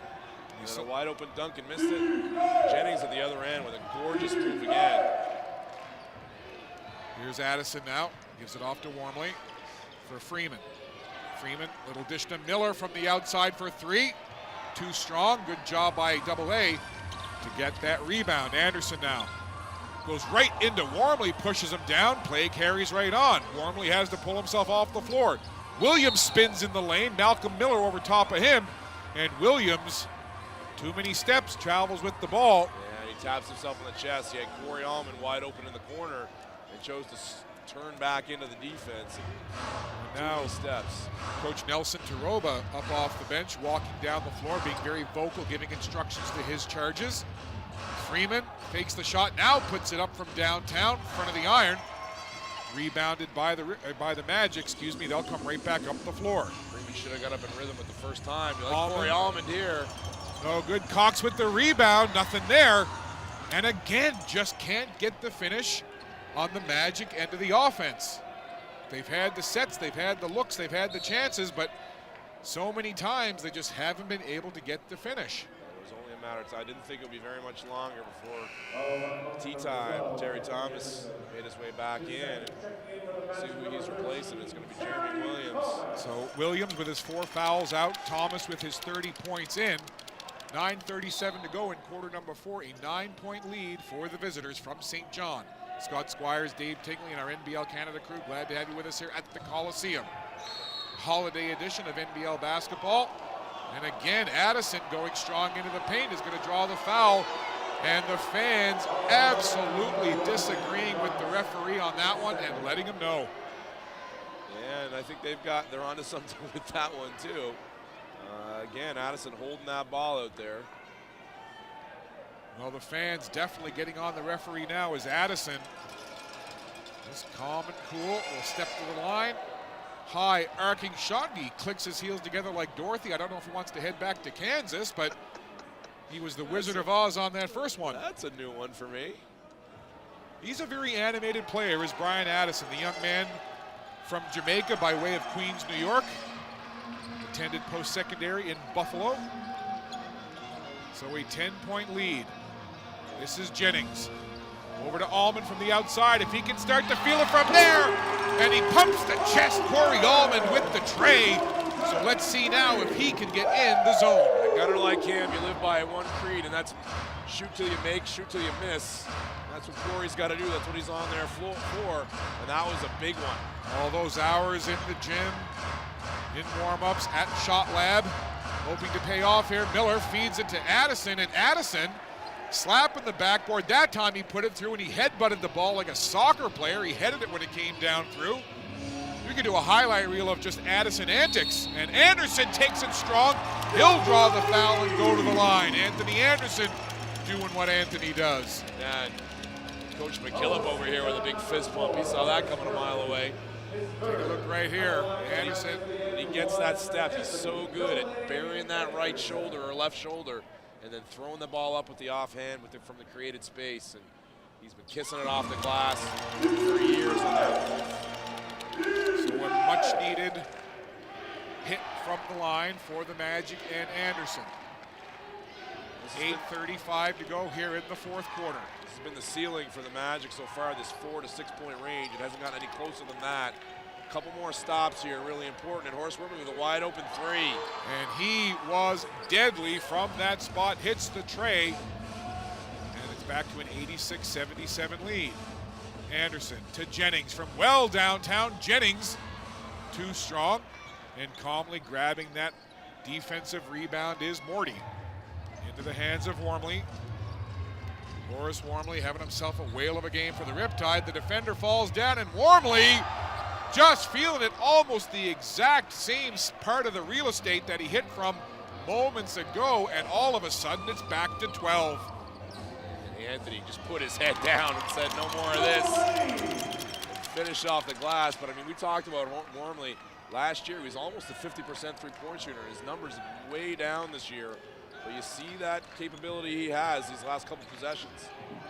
Here's Freeman being watched by Cox. Jeremy Williams getting ready to check back in for the Magic, and Morty tries to make a move against Allman. Not sure what the call was there. Morty with the reach in. Morty put the ball on the floor. So the first foul on Allman. And you know, seeing Joe Salerno get tossed, going to be a tough night for his family. He was surprised over the holidays. His family, his dad, Joe Sr., as well as his sister Jess, who lives in Phoenix, and his sister Jenna, who live in Vermont, made the trip up and surprised them for Christmas, for the holidays. Showed up yesterday, and I think Joe was really wanting to get a win for the family there, so feeling a little extra energy tonight. Corner of three, no good. Good hustle again. Again, creating second opportunities. Anthony Cox getting his hand in there. Allman frustrated with himself, looking at his hands like, how'd that one come out of my hands? So the jump ball, possession to the Magic. 7:10 to go here, fourth quarter.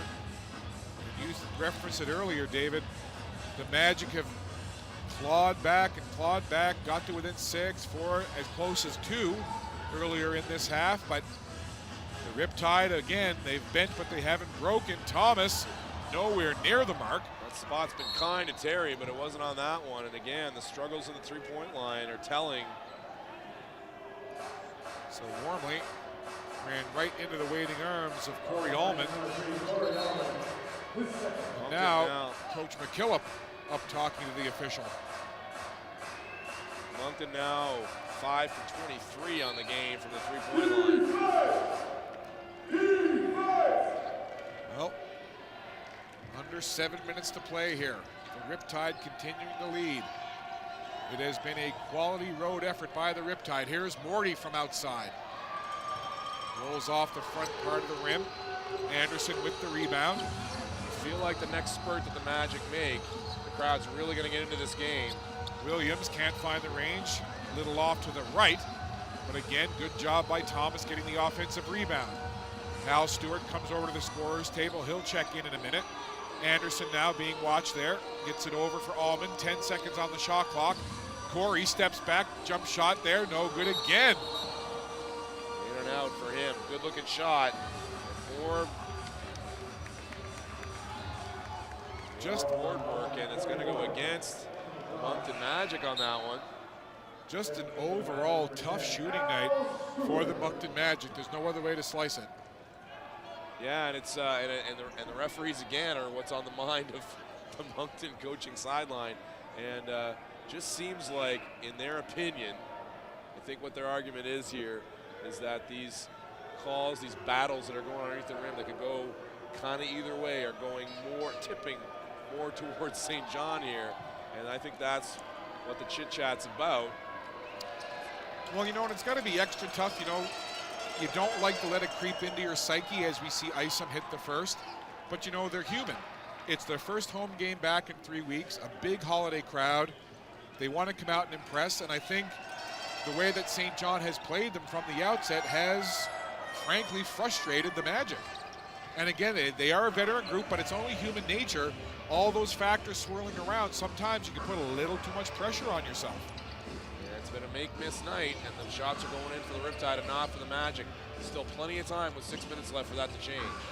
Thomas from downtown. Thomas hits that, and that was from Caracat, my friends, and they needed it. Terry is a big shot taker and maker, and he made that one, and it just seems like it should be a bigger lead, just a feeling for this game. But with that rebounding edge that the Magic have garnered, it's really kept them in the game.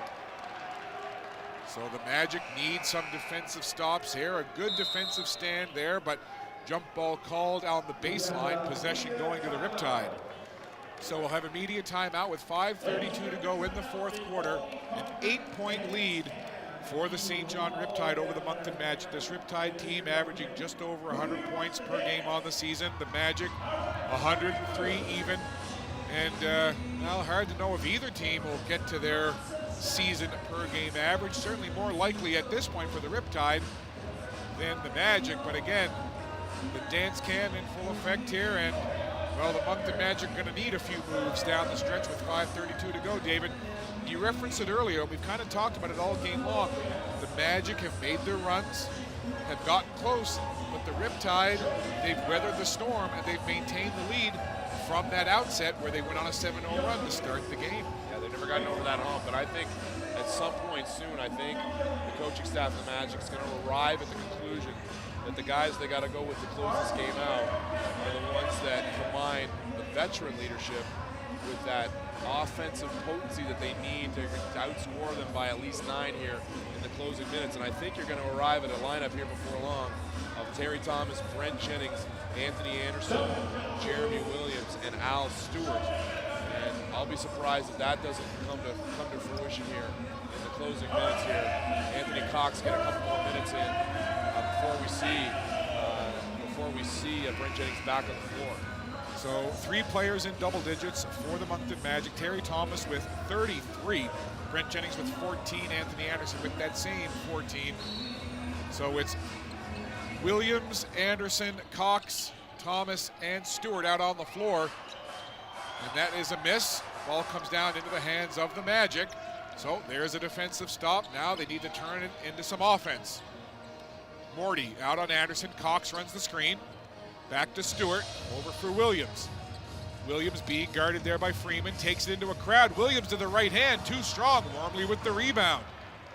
Gabe Freeman just did enough work sliding those feet with his strength to put Jeremy Williams maybe a couple, 2 feet further out than he hoped to be with that run and hook shot. 10 seconds on the shot clock. This is Wormley. Leading scorer in the game for the Riptide. Gets it off. There for Miller. Miller to Isom. Isom puts the ball on the floor against Cox. Shot clock winds down, and the shot didn't drop. So shot clock violation called. Magic ball. Don't take my predictions to Vegas very often, but there's one that came true. Jennings comes in for Anthony Cox, and I think this is what gives them the best blend of defensive stoppers, veteran leadership, and offensive punch that you're going to need. Well, they've got to get the defensive stops, and they need to score on the other end. Stewart baseline, that'll help. Al Stewart. That's his first bucket of the game, but that's what I talk about it, veteran leadership. Al's not going to let the fact that the lid hasn't come off affect how he plays these last 4.5 minutes, and there he goes again, creating stuff on the defensive end as well. Intensity, moving the feet, trying to fight through all those screens, and you're going to get a moving one every now and then. Well, the Windy City native blew across the baseline and then swirled around on defense. That smile on his face, the bigger smile came from that defensive stop rather than that offensive finish. Nice little kick out to Jennings into the corner. Back to Jennings, wide open, 3-hand in his face. Closing the gap quickly, there was Isom. I think he hindered that shot just enough that it threw Jennings off. He did, and this crowd is ready to get loud if this game gets tighter. Wormley double pumps. Shot bounces off the back of the iron. Here come the Magic again. Anderson now. It's a 6-point game, 2-possession lead for the Riptide. Freeman with a close eye on Anderson. 11 seconds on the shot clock. Over to Thomas. Thomas slashing through the lane, and they're going to call Isom for the foul. And Isom going to take that foul, and he's going to send Thomas to the line. Enthusiastic response to that foul from Coach Todd McKillop. That's kind of what he's been riding the refs about a little bit, his reach-ins. A long way to go with 3:46 left to play, and still a 6-point lead for the Riptide with Thomas coming to the line to shoot 2. But we've talked about this Moncton Magic team all season and character wins that they've had. I can tell you right now, if somehow, some way the Moncton Magic can pull out a W in this game, that indeed, in my opinion, would be the biggest character win for this team. Again, a long way to go, but if they could somehow pull it out, that would be miraculous. Not unlike the Celtics last night, they trailed big, they trailed the entire game. It wasn't until the last few seconds that they led. It would be the character of Terry Thomas that will have led them. He's up to 35 on the game, the only guy above 13 points in the lineup for the Magic. They need defense, and they get it there. Oh, and a nice play by Wormley. Steals it back for 3, and that is how you silence a crowd. That is a huge turn of events there. It looked like they had the defensive stop and the crowd ready to erupt, and somehow the ball ended up into the hands of Horace Wormley, who stepped into a wide-open 3 and drained it cold-blooded from number 4 in blue. Huge in the second half. His total now up to 22 on the night. It's 4-3. And those 3 balls have been daggers all night long to the Magic. And Williams tried to feed it to Thomas, but it went right into the waiting hands of Malcolm Miller. Yeah, lost his footing on the baseline there. Thomas, Isom, runs the screen, gets the ball right back. He puts it on the floor against Jennings. Now gives it to Morty, 7 seconds on the shot. Morty tried to step back, puts the shot up, well underneath the basket. And now Thomas bounces it forward to Stewart. Stewart flies through the air. Al Stewart turning that into something good for the Magic. Another defensive possession, forcing a late, desperate attempt from the Riptide. Magic need a couple more of those here to tighten this game up and tighten the guts of the Riptide here late. 2:11 to go. Wormley, baseline floater, off glass and in. Horace Wormley, my goodness, he has been a fly in the Magic ointment all night long. He's been huge, and now Jeremiah Morty in AA getting into a discussion. And Coach McKillop coming out on the floor and telling his players to walk away and come down onto the Magic bench. So let's kind of reset things for you here. Earlier in this half, there was a sequence underneath the Riptide basket. Terrell Baines went down with an injury. While that was going on, Coach Joe Salerno called his players on the floor together, was having a mini huddle. Some conversation was exchanged between Salerno and the referee. It ended up in Salerno getting technical and ejected from the ball game. So Salerno not on the bench down the stretch here. And we've got 2:09 to go. And Horace Wormley and the St. John Riptide just have given the Magic everything they can handle tonight. And they've got a 7-point lead with 2:09 to go. Yeah, I think Coach McKillop's got to be talking about here ways that they can get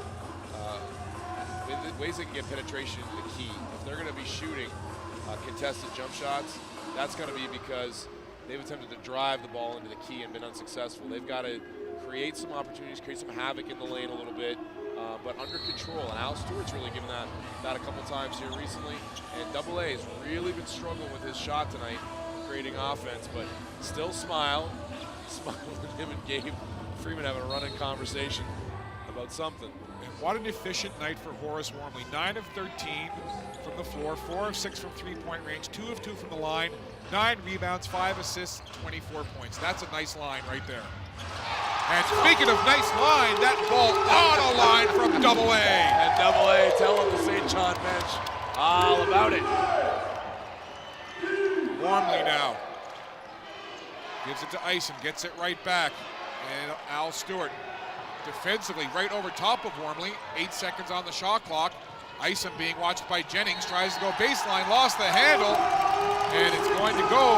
And Jennings down there feeding off the energy from the Moncton mob. And another spectacular defense possession. Al Stewart containing the ball, and Jennings too forcing Isom into a turnover. 4-point game, Riptide lead. Thomas into a crowd. Can he get it to drop? No, but I think he will go to the line to shoot too. Terry Thomas, the bull in a Riptide China shop on that one. He just put his head down. He decided he was going to go there, and he got a little bit lucky. But also, I think he looked up and he knew Isom wasn't ready to plant his feet and take that on the numbers. He was going to be backing up. And so Terry knew, he just put that body in there, get yourself to the line, creep this game closer. Terry Thomas, what a night the young man is having. Lucky 13 for the Magic. The native of Dartmouth, Nova Scotia. Thomas with a chance now to make it a 2-point game, and he does. Don't look now, folks. Don't go anywhere. Lock, load, and stay where you are. We are in for a fantastic final 80 seconds. Freeman, nice move there, floats it in. Gabe Freeman gives the mob a death stare as he gets that nice running shot to go. We got some very motivated former MVPs in this matchup right now. And another maybe future MVP in Terry Thomas, and he strokes a three. Thomas from downtown, huge three for Double T. My goodness, ice water in the veins. And so often you see this lately all over the league. Games that might not always be the prettiest through 3 quarters tighten up and become classics in the fourth. And we got another one on our hands here. 42 to go. Here's Isom. The crowd now in crescendo cheering on the Magic defense. 3 seconds on the shot clock. Isom gets knocked down, and they're gonna call the foul on the 3 as Williams was there defensively, charged into Isom. Isom put the shot up with the shot clock winding down. He missed the shot, but he'll go to the line for 3 exceptionally important free throws. I'd like to see a replay on that one. Looks like a pretty good closeout from Jeremy, but there's one. That makes it a 2-point lead. Caught him on the follow-through, it looked like. If Isom can hit the next 2, that makes it a 2-possession game. The Magic desperately need a miss here, and Isom won't accommodate. He hits the first 2.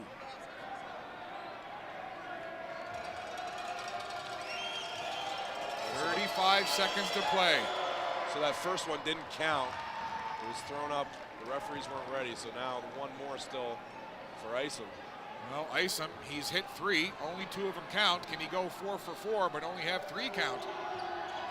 And the young man from Austin, Texas, puts a couple of Longhorns into the heart of the Magic there as he hits all 3 free throws after he was fouled on that missed 3. Those are biggies. So a 2-possession game now.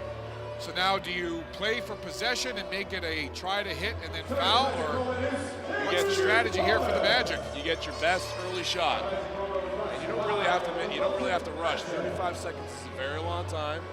You've got some guys. You got some guys in the Riptide. You know you can foul. Okay, put them to the line, and you got your mob down here ready to distract any of the shooters. Isom did a great job knocking 3 for 3, but look, the closer it gets to the end of the game, the more that pressure builds a little bit for this team in the lead. So the Magic don't have to rush anything. Get the best early shot they can get, crash the boards, which has been very effective for them so far in this half. Create other opportunities if you can, but be solid on the ball and just go for a steal, and then look, get them to the line and hope for the best. But take things just step by step. Focus on one thing at a time. And the first thing is what play you're going to run to get your best shot here. Well, what a welcome back after the holiday break. We hope you're enjoying it wherever you're tuned in, watching on NBL Live. I'm Scott Squires. My broadcast partner is Dave Tingley. Great crowd on hand at the Coliseum, and they are being treated to an excellent contest here. And as you said, maybe not the prettiest game, when you've got two provincial rivals coming down to the final seconds, what more can you ask for? And shout out to the deputy commish, Oddly, watching us here and tuning in and tweeting out on Twitter to watch these last 35 seconds. He couldn't be more right. Here we go. Outside three ball, they need it. Thomas with the rebound, they needed that too. Thomas step back three in the corner, rolls around, rebound there, and Freeman grabs it. Will they foul? They do. Thomas comes over and goes hard into the broadcast table here, but he fouls Freeman right away. So that's... And a questionable shot there from Terry on that, off that board. He backed it up and took a contested three. Didn't need it. Could have attacked and gotten a two, but looks like the Magic were game planning for a three out of that timeout. And Freeman, much to the delight of the Moncton mob down in that end, as the rest of this Coliseum crowd misses the first. But Freeman, 13 points on the night. If I'm Terry Thomas, sitting here with 40 points on the evening. And he misses both. Two huge misses, but the Magic need to score, and they need to score quickly. Stewart against Wormley, takes it baseline, scoops it up and in, and he'll take the foul, go to the line for the and one, looking to make it a 1 point game, David. And two times, we talked about it, the guy can go 3.5 quarters with no buckets going down, but it doesn't matter. He's been through this, he's been through these wars so many times. He knows how these games come down to the fourth quarter, and he knows he just keeps plugging away and plugging away. Those opportunities are going to come, and he's been big in the fourth quarter for the Magic. All I've got in front of me is a bottle of Perrier, but somebody get me something stronger. My goodness, I don't know if the old ticker can take it. What a game down the stretch. The St. John Riptide have come in here and played an excellent game on the road in a hostile environment, a nice crowd on hand here at the Moncton Coliseum. It has not been the best shooting night for the Moncton Magic, but certainly Terry Thomas has led the way. We saw him prior to the game getting his ring for being named the best Canadian in the NBL last year, and he's been not only the best Canadian, he's been the best player on the floor tonight. Al Stewart has been there, and right now, through it all, 12.4 to go, a chance for the Magic to go to the line and make this a 1 point game. Who'd have thunk it? Yeah, and you got guys sitting in that huddle for St. John missing some free throws lately, going, which one of us is going to be the one that's going to have to step up and make those free throws in front of that mob down here to the right of us and ice this game. And a lot goes in that. You can't discount the timeout that's made them sit there and think about that for these last, a minute and a half or so. Well, Freeman missing two huge free throws to keep it at 100 points for the Riptide, and the Riptide shooting just below 84% on the year from the free throw line. Conversely, the Moncton Magic 74.9, but a huge free throw coming right now for the Magic as they'll look to complete this and one from Al Stewart. But it's been the Magic that have stepped up to the line and made the free throws here in the fourth quarter. Other than icing with those three big ones, there's been a lot of misses here lately for the Riptide. Well, there he is, the Windy City native. Puts that in, he gets the and one, the three-point play, makes it a 1 point game. Thomas comes over, knocks it away, possession goes to... Thomas is calling for it. Who are they going to give it to? Big call coming here.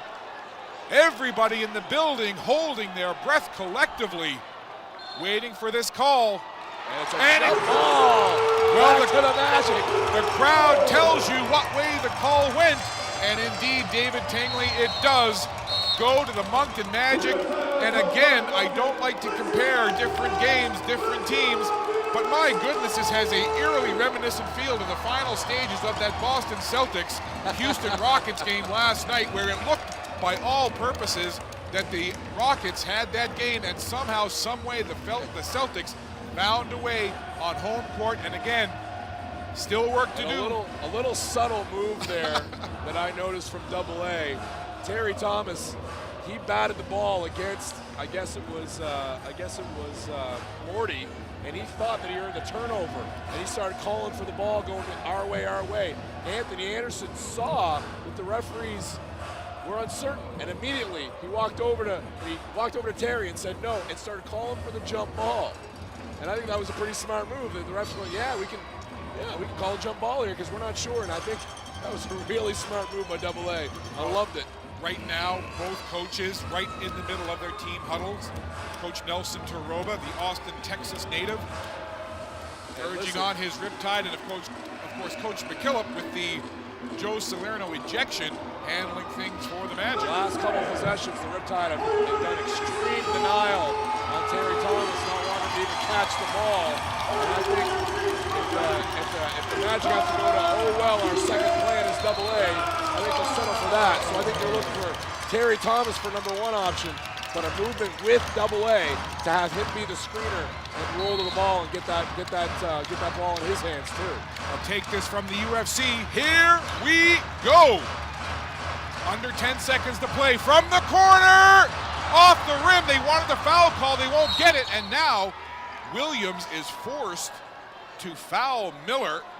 And I think the Magic were looking for a call down there in that corner. They didn't get it. And with everybody on their feet, we didn't get a good look at it.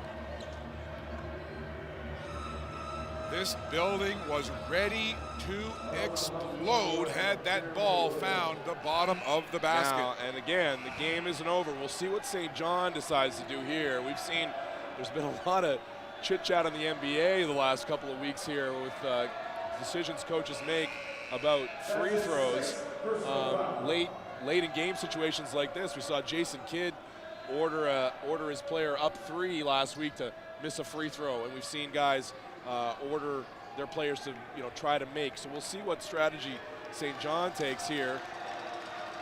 So Jeremy Williams has fouled out of the game with his 6th. Denzel Taylor checks into the contest for the Moncton Magic. And the crowd with a collective chant of Miller as Malcolm Miller, the second leading scorer on this team, steps up with big free throws, and he misses the first. So the Moncton mob promised me they'd be getting on those St. John shooters. Now there's no timeouts here for the Magic in this situation, so 2.4 isn't a lot of time to work with. They've got to get it up quickly from half court. Oh, off glass. They had the chance at the buzzer, but they couldn't pull the rabbit out of the hat as the clock expires. They got the misses on the free throws. They got the ball in their hands, but just not enough time left on the clock. Heartbreak for the Moncton Magic and their fans. Elation for the Riptide as they come in here on the road, and they even up their record now at 5-5 on the season with a huge 100-99 victory over the Magic. And look, the story of this game's got to be for 3 quarters, 3.5 quarters almost, a lack of makes from the Magic end, and really the only guy that was carrying them through was Terry Thomas over and over and over again, and there wasn't really much support as far as makes go. The effort was there. We talked about it. They destroyed the Riptide on the glass. These numbers plus 20 on the glass. The effort definitely there. Just the execution was a little bit off, and just not enough.